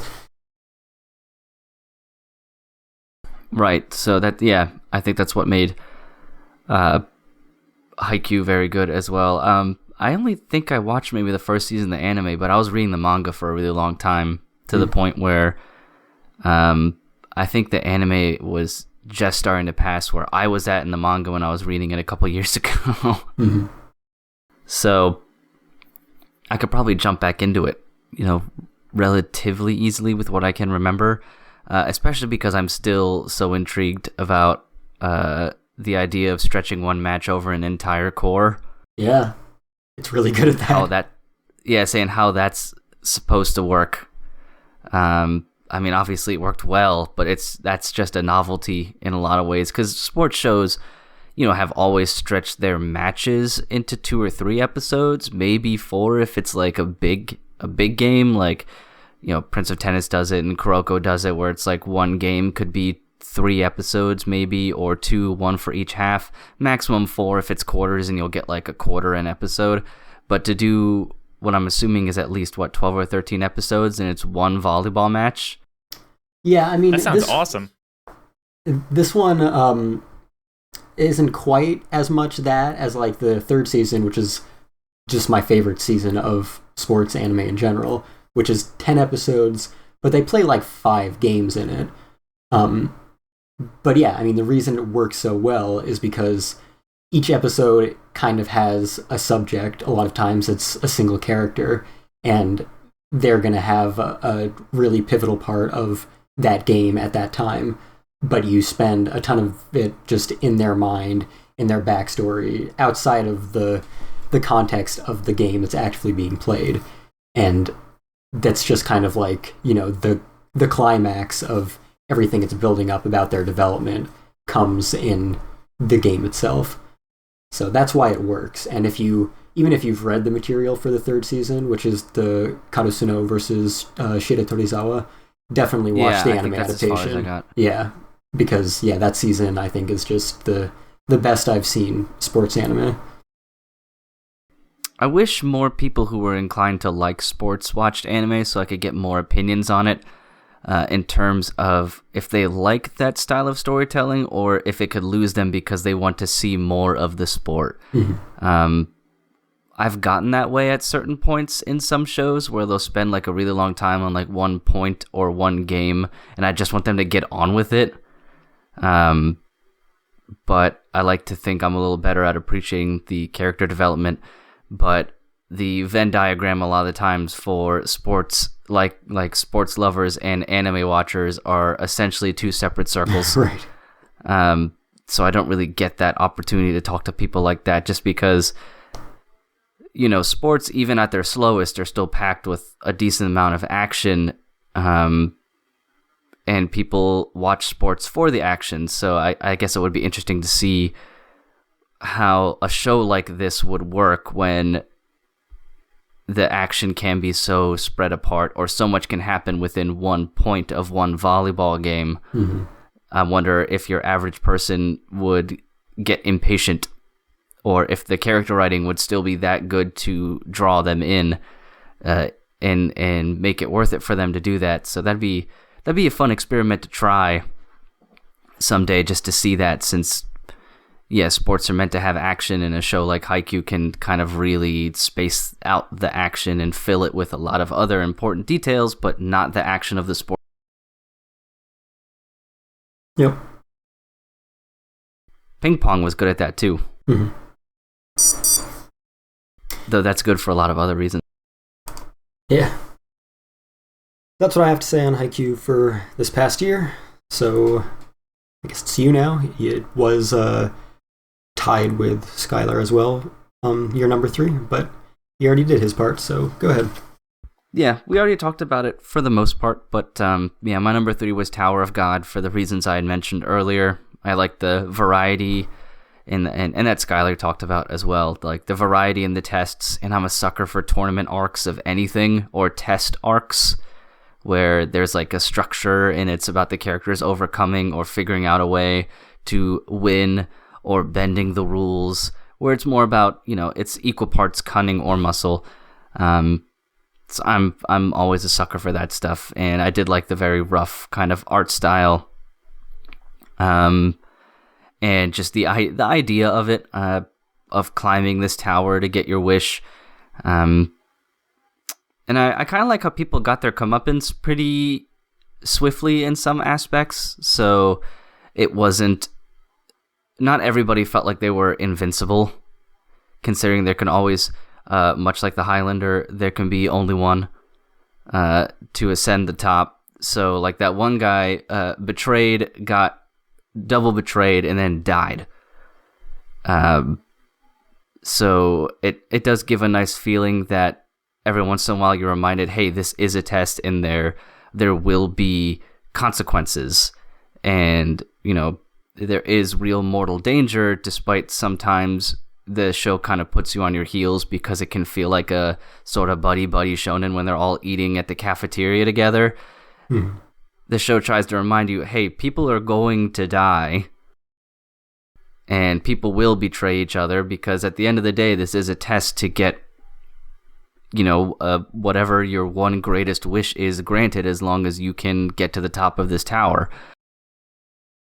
So I'm hoping when we get more, because I think we will as well, if it hasn't been ruminated or decided upon, that maybe we'll see a little bit more of that, a little bit more of people starting to kind of drop out, to add some to add some gravity.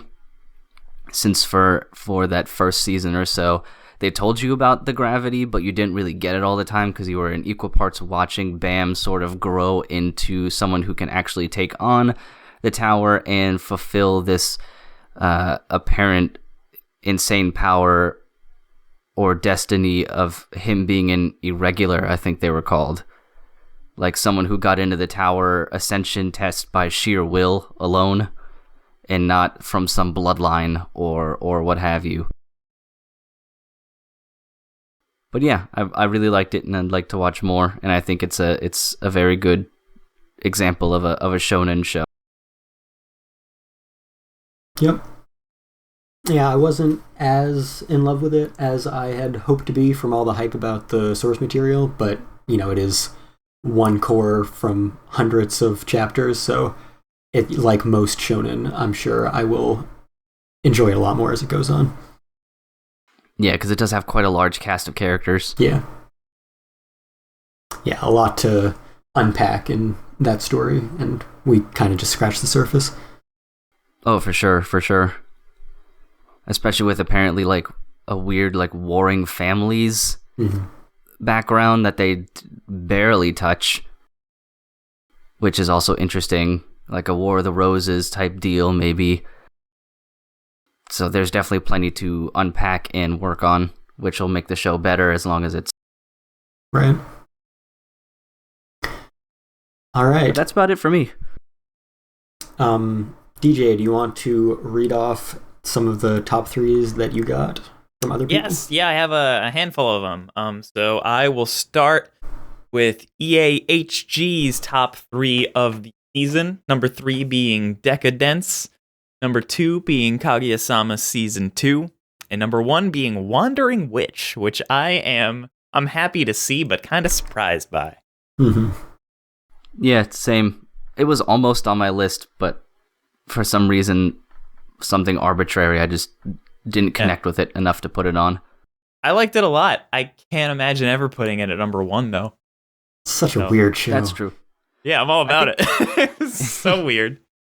But it all worked in the end, kinda. I guess. Sort of. Next up, Fall and Winter Zero's top 3. Number 3 is Love Live Nijigasaki. Number 2 is Bacarina. And number 1 is the latest Show by Rock, which I know nothing about. I also know nothing about Bacarina, so it's because it's I not don't know called if either that. of you guys know anything about those. No, Bacarina is the nickname that Fandom has given to the protagonist of Hamefura, or what's the English title? My Reincarnated as a Villainous something Next Life. Oh. Yeah. Okay, that show. Yeah. So it's not called that. It's not called that. He lied to me. All right.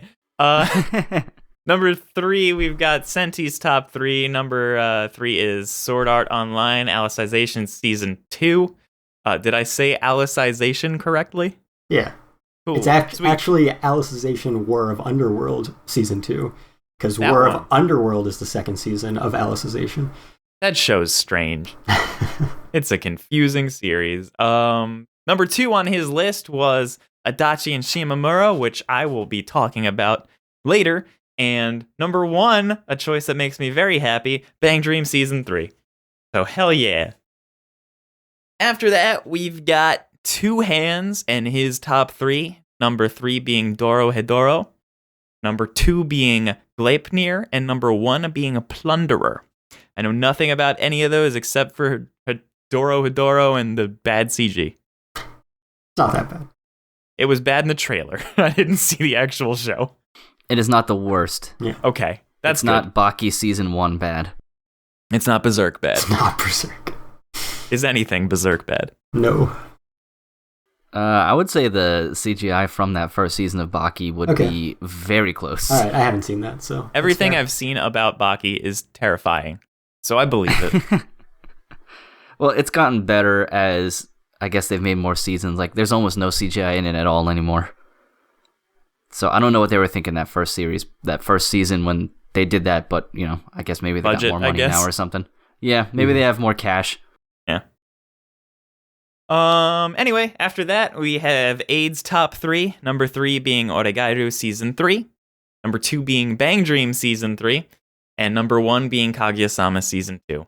I'm glad that this many people in my server appreciate Bang Dream as much as I do. Ah, that's where you got them from. Got it. That makes sense. Yeah, it's on my server.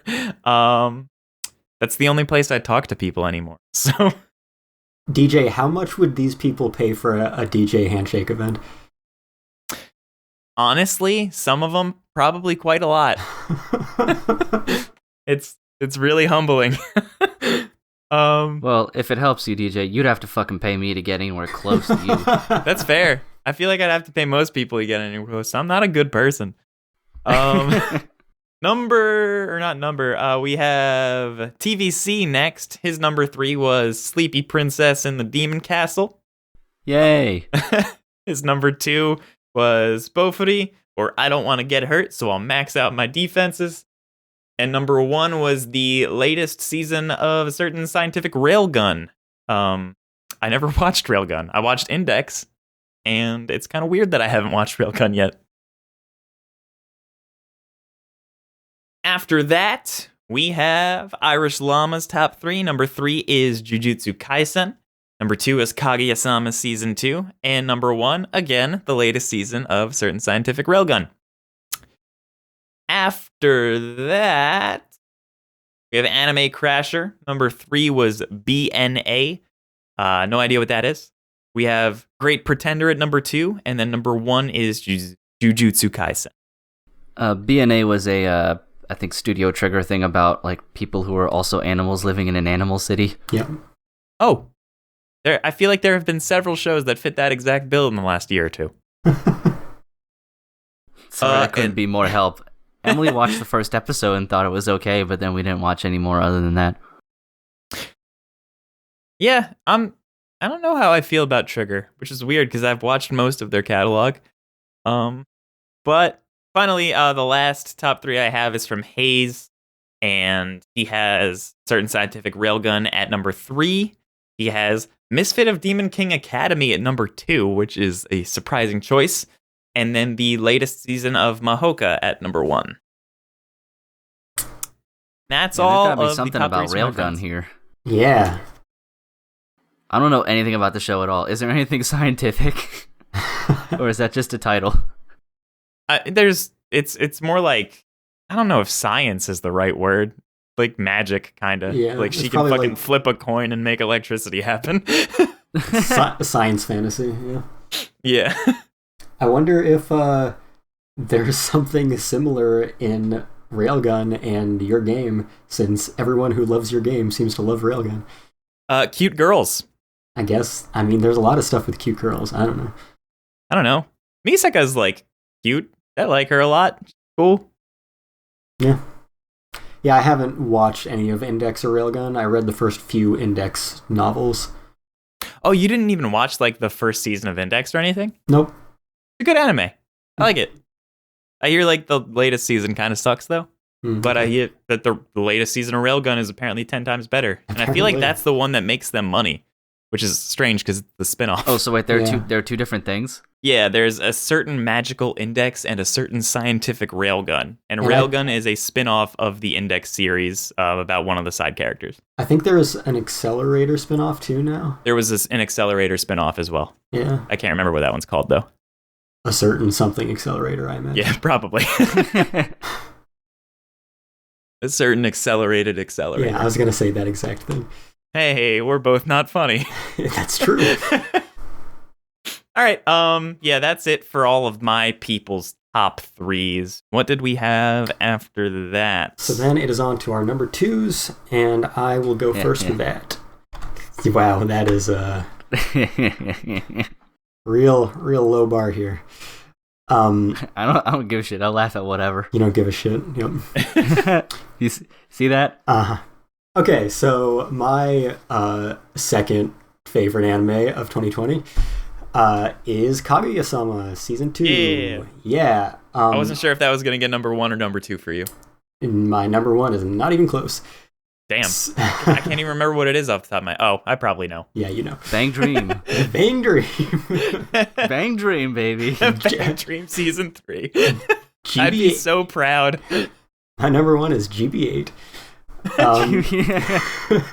Okay, so yeah, number 2, Kaguya-sama. The first season, I don't believe, was on my top 10 of 2019 at all. So this is a huge step up. I started really liking the first season in like the final episode, and I think I just love every single episode of the second season at least as much, and some of it quite a bit more. Yeah, the first season, it wasn't really until the very end that it got into any really serious dramatic material at all. The rest of it before that was just a bunch of comedy, and it was very good comedy. Probably one of the funniest shows of that year, and I think the comedy in this show is probably the most I laughed at any anime in 2020 as well. I think probably every episode had some absolute laugh out loud moments for me. And the serious character drama was much more frequent, much more intense, I think. Within a few episodes, we would get a few new characters introduced, and one of them, within like one episode of being introduced, is already just one of the most complex, developed characters that you feel so much for immediately, despite having some pretty unlikable traits initially. And through the interactions, you get to like the main characters that have already been established even more, and you learn more about them. And then, as DJ mentioned, near the end of the season, Ishigami gets a surprising starring role, and that's definitely the best that the series has been, and the entire rest of the season had already set such a high bar that it was amazing that it was able to do so much with a character that has had so little screen time and has mostly been the butt of jokes before that point. He's, the story in general starts off as a comedy, but his character is really used almost entirely for comedy and being the butt of jokes, whereas the main characters, you have their romance as the central point of the series. So even though it's mostly silly and goofy, you do care about them the whole way through. So to be able to accomplish so much with Ishigami's backstory to the point where almost immediately he's like the most compelling, relatable character. I mentioned before, the protagonist of Oregairu, I love him, and being able to spend so much time just basically hanging out in his head and hearing his commentary on everything is what makes the light novel some of my favorites. The fact that he has a harem takes me out of it just a little bit, and Ishigami is basically Hachiman without a harem, and I think that makes him even more believable and relatable. And so I think, yeah, everything about his story made the end of the season incredibly impactful. and it also tied into other character stories and just how good of friends they can be, even when they, kind of pick on each other sometimes. When those moments come out and you realize how tight-knit this group is, it makes all of the characters so much more likable, and you just get these great heartfelt moments. And the whole series is directed really well. It's the same director as a very different series, Showa Genroku Rakugo Shinju, which was one of my favorite series from a few years back, 2017. And he had worked at Shaft for most of his career before going independent and becoming a director, like a series director. And he uses a lot of influence from Shaft and his experiences there in Kaguya-sama. And I think it works really well without being just like full on, this is a Shaft show. It doesn't have the full aesthetic, but it has a lot of the same touches that Shinbo has ingrained into Shaft. And I think that's really effective as well. So yeah, those are my thoughts on Kaguya-sama. We have a third season announced, and I cannot wait for more if it's anywhere near this level.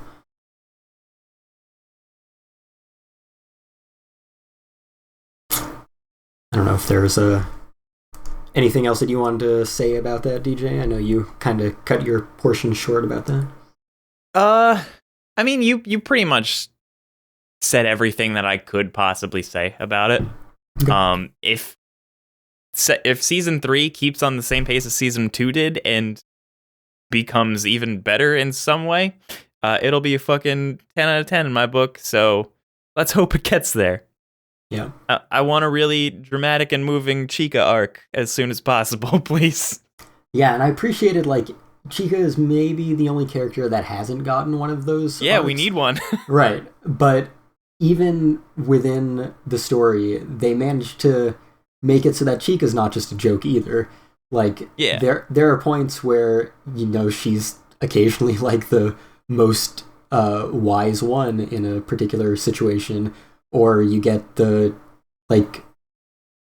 appreciation that she actually has some really incredible, impressive skills that we just don't normally think about because she's normally the goofy character in the group, and her competencies don't necessarily align with what's relevant in the story. There's so much of her we don't get yet. Yeah. I want to know more about how she became so good at ramen, too. There's so much Chica that we need. One thing that I feel like season 2 really let me down on, or let me down with rather, is that they didn't even try to recreate any of the beauty that was the Chica dance. I knew you were gonna say that. Yeah, it's like, come on, like, how do you follow that up though? Yeah, I get it. Like, they were playing it safe, but like, missed opportunity. There could have been a Kaguya dance. It could have blew up. There was the there was the Kaguya pose. Yeah. That was adorable. It was adorable. Yeah, and another thing I think, especially when they're being serious and dramatic, but a lot of it is just when they're being comedic, is that every character in the show, even the side characters, even the very minor side characters, feel like the best character of the show at some point. They're all the best character. Yeah, it's like one of the strongest ensembles around. Yeah, it's really impressive. I liked Ino as well, the new girl. She's a fun addition. Like, I didn't want another character to join the fray because we already had 4 awesome ones, but she fits in surprisingly well.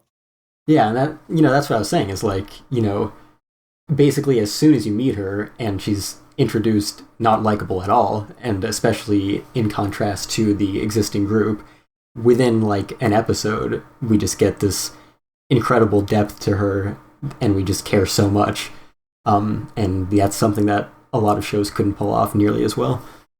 It might sound weird saying this, but it gives me like a sort of like a key feeling where all of the characters are like super exaggerated, but there's a lot more to them than their exaggerated characteristics. Yeah. That makes sense? I could see that, yeah. I think the key exaggeration makes me like the humor of that stuff less than the humor here. Whereas, of course, the emotional material is at its best much stronger. So I think the strengths are a little bit different. I think Kaguya-sama is maybe a little more consistent, where like the comedy and the drama can blend together, I think, a little more naturally. Whereas with Key, there's a pretty strong distinction between them. But definitely. I get what you're saying. Yeah. Yeah. I wish Cain enjoyed it. Like I said, it's so weird that he doesn't. This season blows the first one out of the water. I mean, it's not weird when I explained what kind of humor that I like and don't like. In the first season, the first couple episodes that I gave a shot to watch are filled with the humor that I don't like. Yeah, I mean, so I guess it shouldn't surprise anybody. I think the reason it surprised us was because we were both like, really? I didn't really get that vibe from the first season. That's like what was like surprising I don't like misunderstanding humor either. So I don't know. I think that's a lie. And the whole first episode, if I remember, is them trying to it's psychological warfare. It's not literally misunderstandings. Like they both know what's going on. Yeah, but to me, I was like, this isn't funny. Yeah, and again, it did take me a while. They're just trying to figure out a way for the other person to want to go to the movie without wanting to go to the movie, but going to the movie anyway. So then they overthink everything too much. And I'm like, this, I don't know. I just like, this feels super played out. I don't get it. I didn't get it. Like, I understand how it has the appeal, and it obviously does it very well and is very successful. It just wasn't what I wanted. If that changes eventually, at least a little bit, then I'd probably like it a little more. But when it spent so long, like, I think one of the other ones was deciding where to go on vacation, and it was just nothing but internal monologuing, and then like someone says one sentence, and then it's more internal monologuing. Yeah, it's like the Death Note of romance. That's a really good way of putting it. Yeah, I mean, if you don't like it, that's fine. I didn't love it at the beginning either. Well, I said I wish that you liked it more. It's not like unacceptable. It's just a shame that we can't all enjoy. I think my biggest the thing that makes me sad that you disliked it so strongly initially was that you don't get to experience where it goes and how much better it gets, because you were so put off by the first few bits of it. Yeah, I think I got maybe 3 or 4 episodes in, which is typically where my stopping point is. Yeah. Like, I'm not one of those people that really does that, like, that bit either. Even with my sports teams, like, if my sports team is like really sucking dick and it's at halftime, I'm not watching that second half. I got better things to do. So yeah, unfortunately, it just didn't vibe with me very well. I'm glad it's having that success for the type of show that it is, since it is so out of the ordinary, and I'm just, kind of in the minority of that. So it's good to see that it is having success, and that it isn't just, another very generic show. All right. What is your number 2? My number 2 is also a comedy show. Ironically, given what we were just talking about, what I was railing against. Though it's entirely different, and that's Sleepy Princess and Demon Castle. I watched this with my brother. We typically watch like one show a season together, and we both really enjoyed it. It's got, a lot of really fun, like, meta references to video games and stuff, and it pokes fun at a lot of the tropes of like fantasy anime, especially when it talks about like the quest of the hero character and how she actually doesn't want to be rescued by him, or really doesn't even like him at all in any way, shape, or form. And also seeing like the evolution of the characters on top of jokes was refreshing. Like, it would still be fine, I think, if there wasn't any like real story and it was more like a sketch comedy in a way. I think it would still be successful and I would like it. But the addition of seeing her kind of grow to accept the castle as her home, and the like demons that live within it as her family, or at least people her sociopathic tendencies could qualify as a family, But yeah, it was just fun and lighthearted, and especially the time that it aired and kind of what everybody is going through. I think that added to its quality in my eyes. Like, if this were not a pandemic and an insane political atmosphere, I don't know if I would put it in a top 5 and wouldn't just see it as another funny show. But I think it just really gave a nice break from everything on top of that because of how lighthearted it was, especially like when it comes to the princess and how willing she is to just consistently die for the sake of having a good nap, knowing that she could be resurrected, and just how she abuses the system that's supposed to keep her as a hostage. But you could tell they never really wholeheartedly wanted her to be a hostage in the first place. It's like they didn't know what to do with her once they captured her because they'd never been in that situation before. So yeah, we really enjoyed it. And I think it's good to watch, and the video game references are neat, but yeah, you definitely don't need to know them.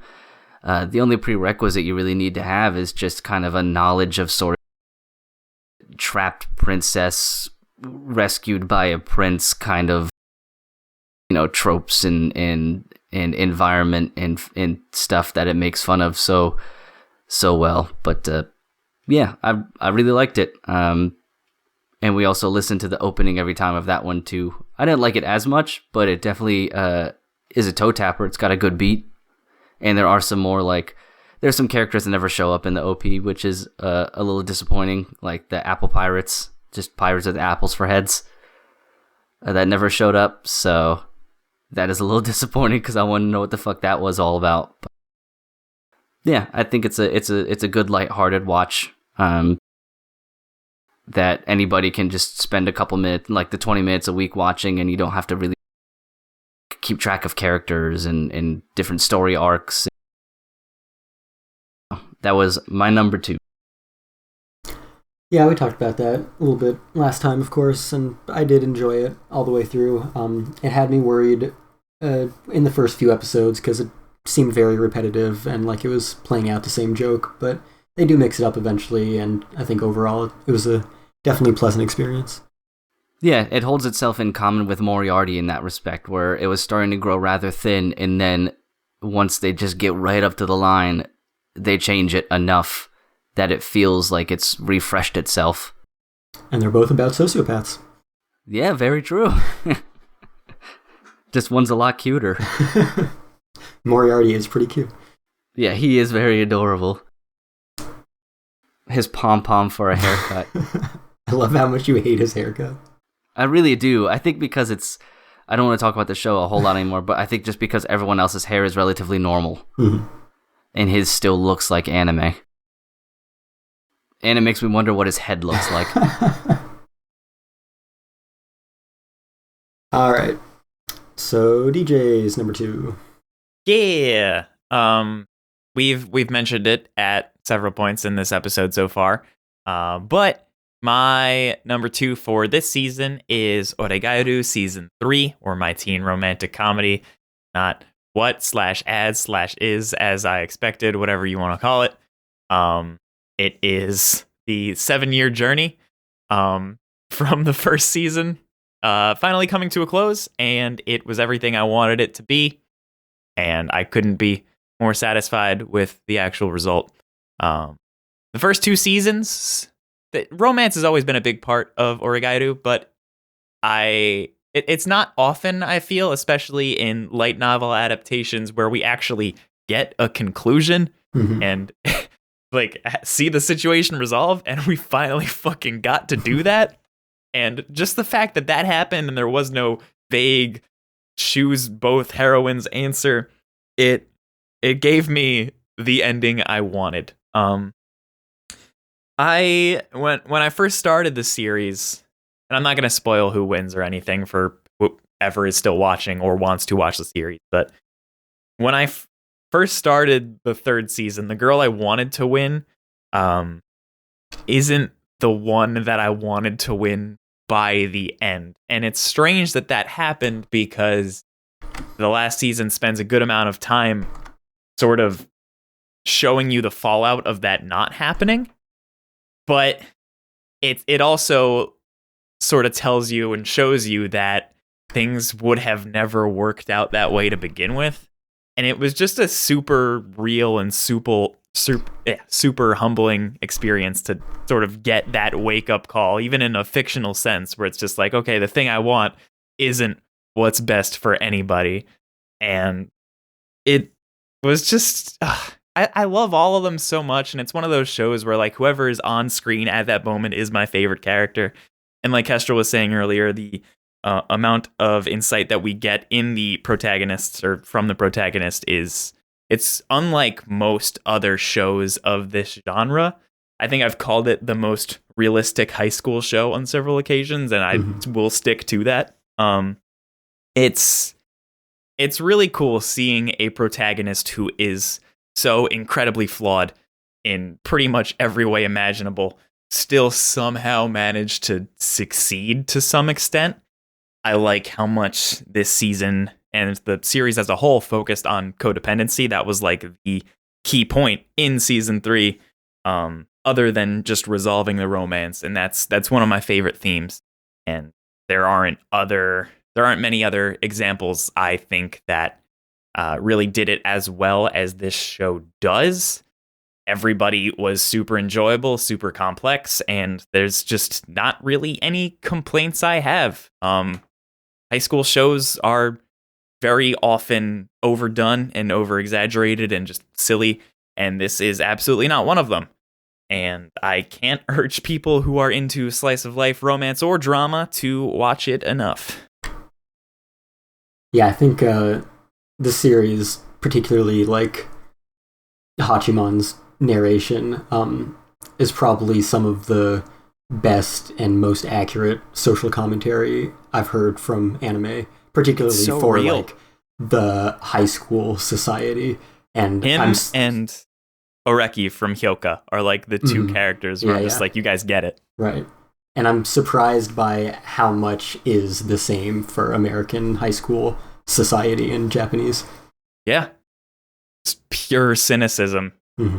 But it's also like a form of like self-hating cynicism where a lot of it comes from just being unable to act or not wanting or being motivated enough to act. And it's a really, despite the harem, it's a really realistic situation he's sort of found himself in. Yeah, for sure. All right.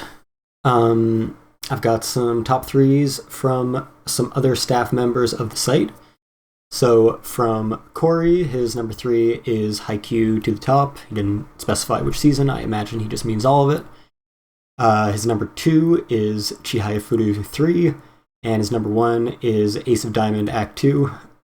Those first two, or top 2, both started in 2019, so kind of a cheat, but I've let you guys have carryover shows for these countdowns in previous years, so I think I did it with last year, Weathering with You. Yeah, and both of you did it with Run with the Wind, so yeah, yep. It's only fair. Worth it. Yeah, obviously he is our prime sports guy, so any top 3 from him will always be 3 sports shows. From AJ, number 3, Great Pretender. Number 2, Hamefura. Number 1, ReZero second season. From Brandon, number 3, Akudama Drive. Number 2, Golden Kamui third season. Number 1, Eizoken. From Antonio, number 3, Kaguya-sama.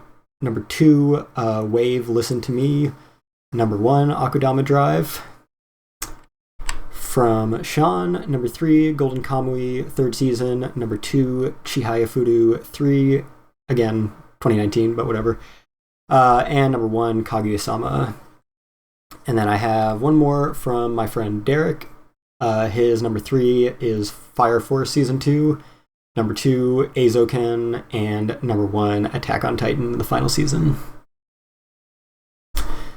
Yeah, I don't know if anyone has any comments on any of that. Episodes. There have only been 4 episodes of the last Attack on Titan. That's still number 1? Well, we'll get to that a little later. Okay. If that's what he wants to choose, it's fine. It's good. It's really good. I think that's an excellent number 1, Derek. It's fair. Like, Yeah, I get it. wonder It's just why. surprising. Well, yeah, we'll go over it more in a bit. I think I figured out what your number one is. What? No way. What a mystery. All right, so we can get into our number ones then. Cain, you want to start us off? Sure. My number one was a really easy pick. I think mainly because I didn't watch a ton of stuff that was really stood out, but my number one is Isaacin. And the main reason is just the fact that it is nothing but a love letter to animation. And I think it's absolutely delightful and, a little bit educational, and it kind of shows you what it takes to make not just an anime, but really kind of an animated piece in particular, and just the general how much it takes any group effort to put something together like that, especially when you're working in a creative atmosphere. I think the devices that they use to show animation and animation techniques and sound were super cool. The one that always sticks out in my head when I think about the show is when they're talking about the sounds of walking and how they only had one walking sound, and to illustrate it, they put her, the gremlin, on a treadmill and had her walk in their imagination universe through different types like grass, sand, and it was playing the same sound to illustrate, hey, we only have this one sound and we need more because this is all we have. But yeah, using the sort of imagination universe to play out all these ideas and different animation techniques and everything, you just really felt that the creators, just really liked art and animation in particular, not just anime, just the idea of it. And the characters are really fun. I mean, it's essentially a gremlin, an angry Totoro, and one normal-esque looking girl that the internet really kind of grabbed onto when it was airing.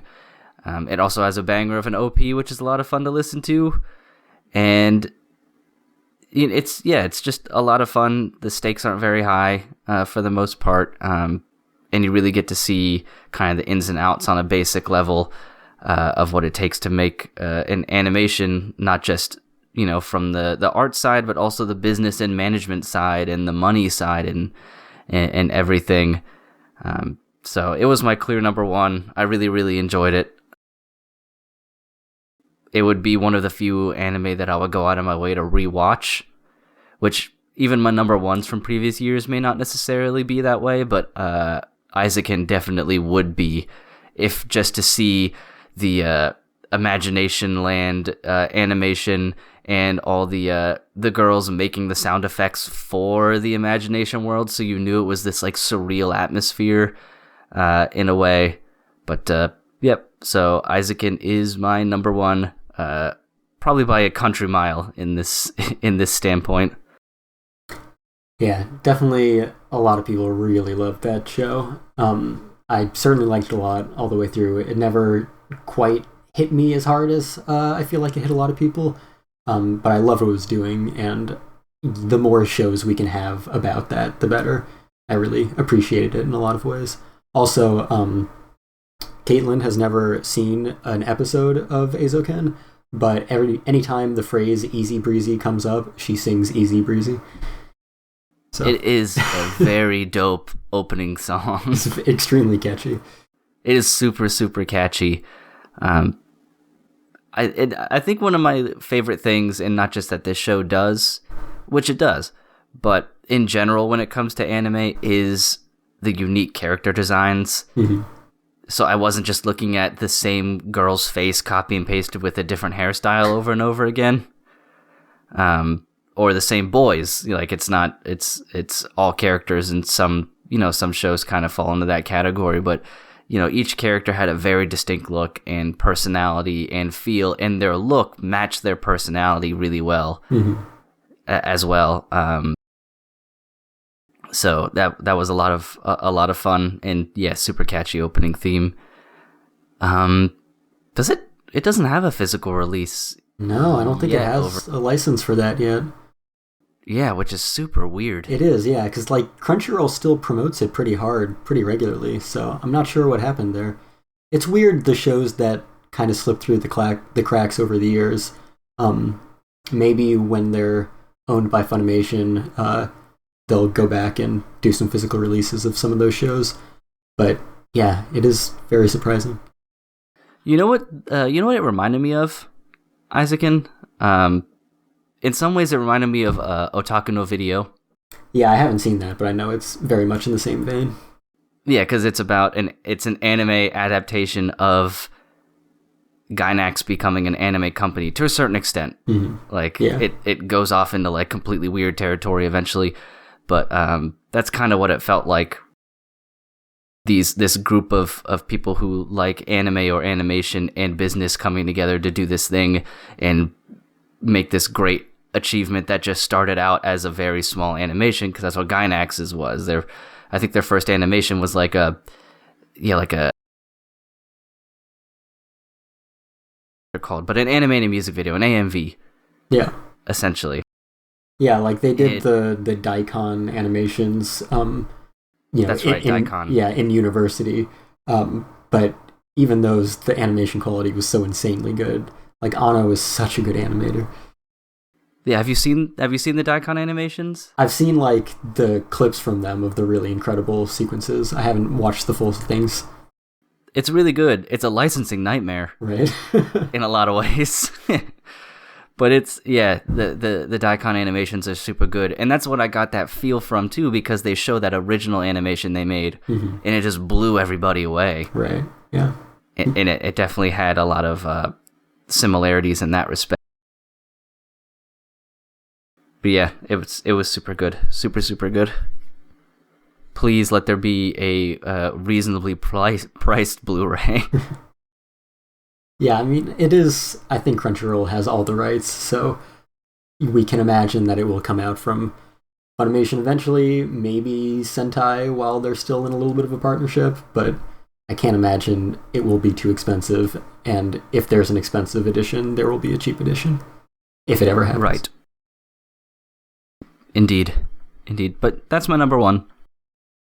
All right, DJ. All right. Yeah, for my number one. Since I can't remember what my number one of 2019 was off the top of my head, but I know my number one in 2018 was another Girls Love series. So we're going back to that in Adachi and Shimamura, show that I raved about all of last season. It somehow, it was a really tough decision, but it somehow wound up on top of Origairu season 3. And I'm still surprised with that, so we'll see how I feel about that in 2 months. But it is easily the most wholesome, true Yuri show that I have watched.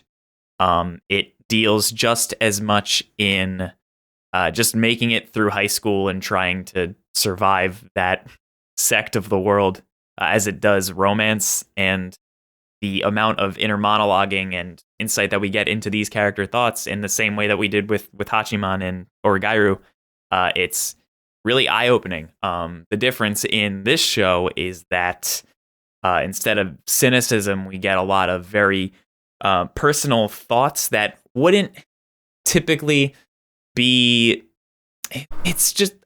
it's hard to describe without actually like showing you the script or having you watch an episode, but there are things that people think that we don't normally speak out loud because it sounds corny or it's weird or try hard poetic or whatever you want to call it. But the thoughts or the willingness to share those thoughts with the viewer in Adachi and Shimamura is what sets it apart from other shows of this genre.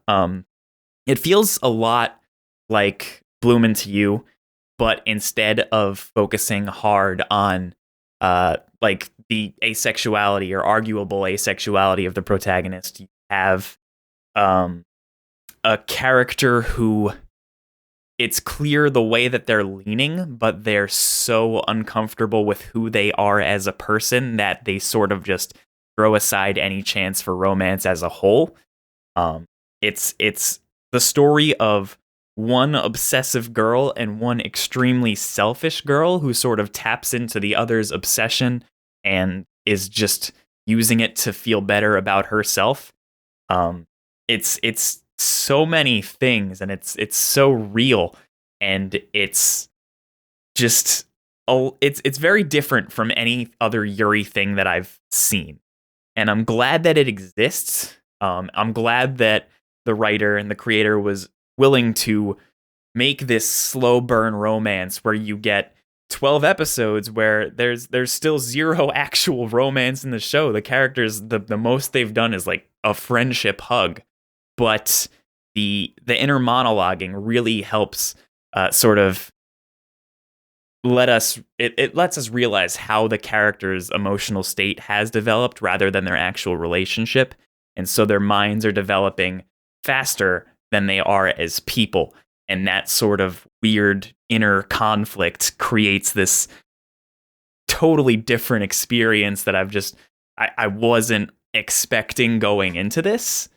And it's turned into something that I want to see out to the end. It's the first time I went out and bought a light novel in a long time. And I'm so invested despite arguably nothing happening yet. Like, I spent 12 episodes with both of those girls, and they're in virtually the same place they were when we started. And I still want to see what happens. I want to let reality play its course, and I want to see them grow as people more than I want to see them grow as a couple, because it sounds corny, but it's just as much about finding yourself as it is about finding love. So it's really good, and people should watch it. All right. I guess that just leaves my number one. You might have guessed by now. Here we go. All right. So Attack on Titan, the final season, only started in December of 2020. It only had 4 episodes in 2020. It just had its 5th one yesterday. But those 4 episodes were each better than anything else I saw in the entire year. So I couldn't not have it as my number one, because it would be a misrepresentation of the year. What are you saying? So it's so incomplete, though. Like, that's the thing. Like, yeah. From technical standpoint, and like everything in those episodes, awesome. But like, what has it accomplished, really? It feels more like it's all just been set up so far than an actual thing that I'd personally cite as the best of the year. Like, wouldn't you want to do it next year? Like, wouldn't you want to see more of this? And you still might do it next year. It could be 2 years in a row. Who knows? Right. I mean, it'll probably be 2 years in a row because, the final season is not going to be one season. It's probably going to take a few seasons also off. True. And yeah, that's the only reason why I would count it. I wouldn't count the same one core in 2 consecutive years. Okay. But the final season will, I hope, end up being my favorite anime of next year. Because, yeah, sure, it's not complete yet, but, I mean, let me look at my list. 1, 2 of them are complete stories. Most of these are ongoing stories. Attack on Titan has been for the past 7, almost 8 years. But as long as, these 4 episodes can basically give me the feeling of one really phenomenal film, then I think it's warranted for it to be my favorite thing of the year.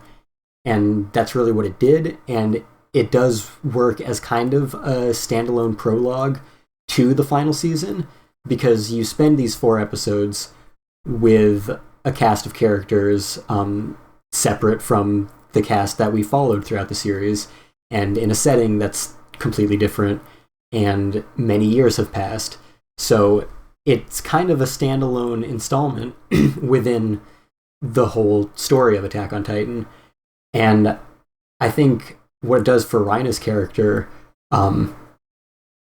is as valid as any character arc from the main cast. I think he manages to be the protagonist of the first chunk of this season incredibly well, despite being an antagonist for most of the series, and technically he still is. He is an absolute sworn enemy of our protagonists.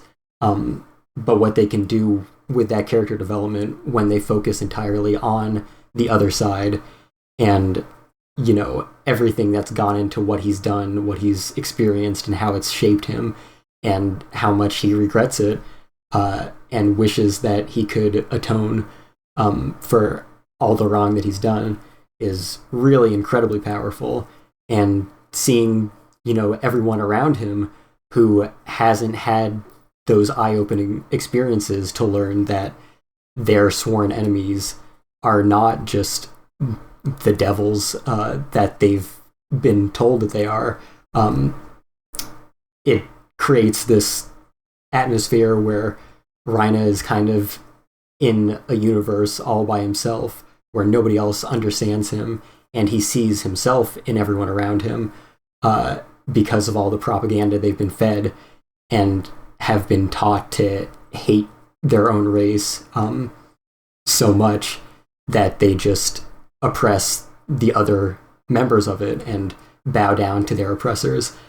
And seeing that, you know, it evokes so many real world scenarios, some of them very blatant, but it's something that is still extremely prevalent in politics today in many cultures, and it's a cautionary tale for what that creates. And I think seeing the world through these characters who we can't empathize with at all, because everyone that we care about they see as just absolute demons who need to be killed, we can still sympathize with them because we understand their situation, that they had no chance. This is everything that they've been taught throughout their entire lives, and it's really tragic in that sense. And I think you get the most emotional attachment to Rhino because of everything he's been through and how he can realize how tragic his own story was and how much tragedy he's caused as a result of what he initially believed. But yeah, every character in this world of, you know, what we have been meant to see as the villains up to this point are just given so much depth. And I wish Skyler was still on this, because he tweeted something I've been trying to drive home really, really hard with every review I've been doing of the season, which is that if you think that Attack on Titan is pro-fascist, you're not watching Attack on Titan. Yep, 100%. Agreed. 1,000,000%. 1,000,000%. Like, Jesus Christ, it is. You have to be actively not paying attention to the show to think that. It is such a strong condemnation of fascism and nationalism. From both sides, you just see how it tears apart the lives of everyone who has any sense of humanity in them. Mm-hmm. Yeah, so that is Attack on Titan just in those first 4 episodes. And then yesterday, I mean, it was an episode in 2021. That was a really good episode. Jesus Christ! Yeah. That's the first A+ I've given since Your Name, was that episode. Whoa, really? Wow. Oh, yeah. It's been a while. It's been 4 years, and holy shit, that episode. And that's an episode where nothing happens. That's how fucking good this show is. Wouldn't say nothing happened. Nothing Something happens big until the happens last at the second. end. Until the last, 5 seconds, nothing happens. It was very much the culmination of everything that the first 4 episodes built up. Yeah. And so, yeah, that was definitely the highest point of the series to me so far. Counting that, I can see and understand how it would wind up at the top. I guess the way I looked at it is that if you even taking into consideration all that time spent on building up Reiner's character, and sort of showing us how he views the world, it's awesome. I love it. But there's no big resolution until the end of the 5th episode. And it was, I guess, surprising is the word I'll use. it was surprising for me to hear that despite there not being an active resolution, that just that buildup was enough to propel it over Kaguya to make it your number one. Like, that's the thing that surprised me, because in the grand scheme of things, it's like still there's a lot of story left to be told. And I didn't think that just the character drama and the insight into those people was enough to elevate it to that level. That's what surprised me. Yeah, and I mean, that's fair. I knew going into this that people would be like, really? It just started. And I was prepared for that, and I think it's valid. I mean, I totally understand that it's not on your list or Skyler's list because of that fact. But yeah, I mean, it's been so impactful to me every week that, you know, if the rest of the season is nothing compared to like yesterday's episode, which I'm sure it will be even better because now the action actually starts. But even if it doesn't compare to that, it's just gotta be my favorite thing since the last season of the show. Like, Attack on Titan is just so good now. If anything happens to Gabby, I'm going to riot. I want to throw that out there. Yeah. Yeah, and yeah, the new characters, there's so much to love about them, but just their existence is so tragic because they just don't understand how brainwashed they are. Yeah, it's bad. Yeah. So yeah, those are our top 5 to 10s of 2020. Now, as I usually do, I aggregated some of the lists, both that we got from other people and among our own group. So the list from other people, past the top 2, there were way too many ties. So I'm just going to give you the top 2. Okay. So number 2 overall from our, I guess we'll say, audience participation is Railgun T. As we mentioned, that had quite a few votes there. And number 1 by a huge margin, Kaguya-sama. Almost double the number 2 in That's terms fair. of points Makes that it sense. got. So I'm very happy to see that. And then in our aggregate score between the 4 of us, we have a good top 5 without any ties. So number 5, Oregairu. Number 4, Jujutsu Kaisen. Number 3, Kaguya-sama. Number 2, Tower of God. And number 1, ReZero Season 2. ReZero at number 1. Interesting. Yeah, you know, it was Skyler's number 1, and we each had it at number 8, which is all it really took, because... wow. Yeah, everything else, the rest of our number 1s, nobody else had it on their list at all. And I don't think there was... that's true. That's Yeah. weird. Yeah, it is kind of unusual. And I don't think there was anything else that 3 out of the 4 of us had. So, yep. Huh. That did it. Cool. Well, that's an interesting choice. Yeah. I There you could go. have sworn Kaguya-sama was take it. Yeah, no, Kaguya-sama, number 3. The top 3 were all pretty close. I was definitely surprised to see Tower of God at number 2, but it was number 3 for 2 people, so there you go. Wow. All right. Yep. All right, so for recommendations, we've talked about a lot of stuff that you should watch from the past year.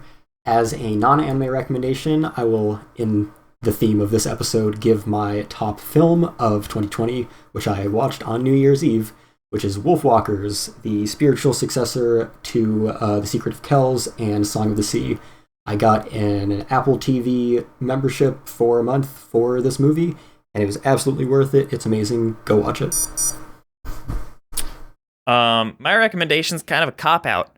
I'm going to tell you to watch anything from this season, because I am admittedly not prepared for recommendations. I don't think I realized we were doing them this episode. That's so, fine. yeah, go out and watch as much as you can from what season are we in? Winter? Is that where we are? Winter, yep. Winter of 2021.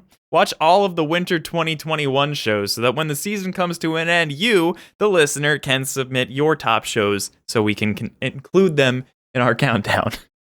There you go. Indeed, this is a pretty Titanic season. It is, yeah, so many sequels. Probably the most that I've watched in a season maybe ever. I think I'm going to be at 18 shows once my last ones start. Nice. I don't have that many. But a decent amount given my load of shows.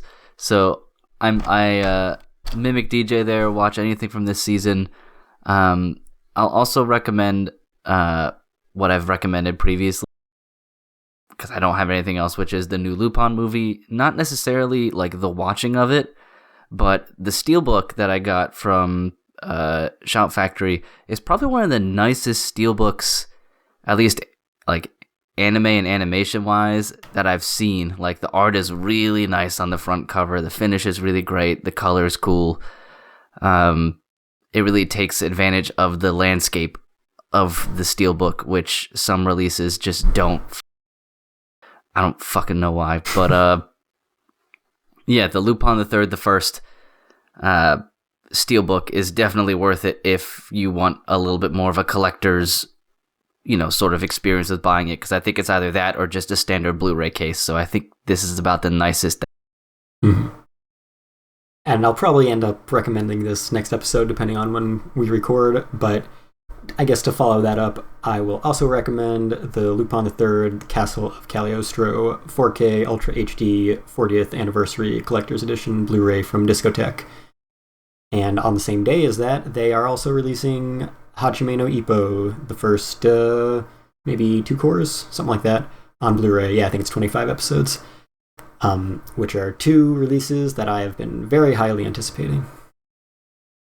Yeah, I'm hoping, knowing Discotek's track record, that they'll actually put out like a good 4K. Yeah. With, the proper soundtrack and HDR.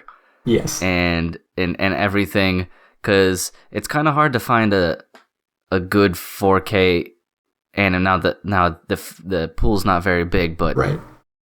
The industry's not really having a great batting average right now when it comes to 4K anime release. Yeah, Justin definitely knows what he's doing. In fact, it was him, Justin Sveikas, who is the author for all of Discotek's discs, that pointed out that Funimation's Akira Blu-ray or a 4K was shit and didn't have HDR. So he definitely knows and cares, and I'm sure we'll give it the best treatment. And it's Discotek, so of course you get the Japanese track, the original dub, the later dub, the family-friendly version of the later dub that they made, and like, I don't know, probably a few dozen hours of extras that they prepare for it. So yeah, it's quite the release. Yeah, Discotek takes their stuff pretty serious. I think their Castle of Cagliostro releases might have like the most extras of any anime release in recent history, and they just keep adding to it with each re-release. So yeah, it'll be quite the behemoth in terms of extras.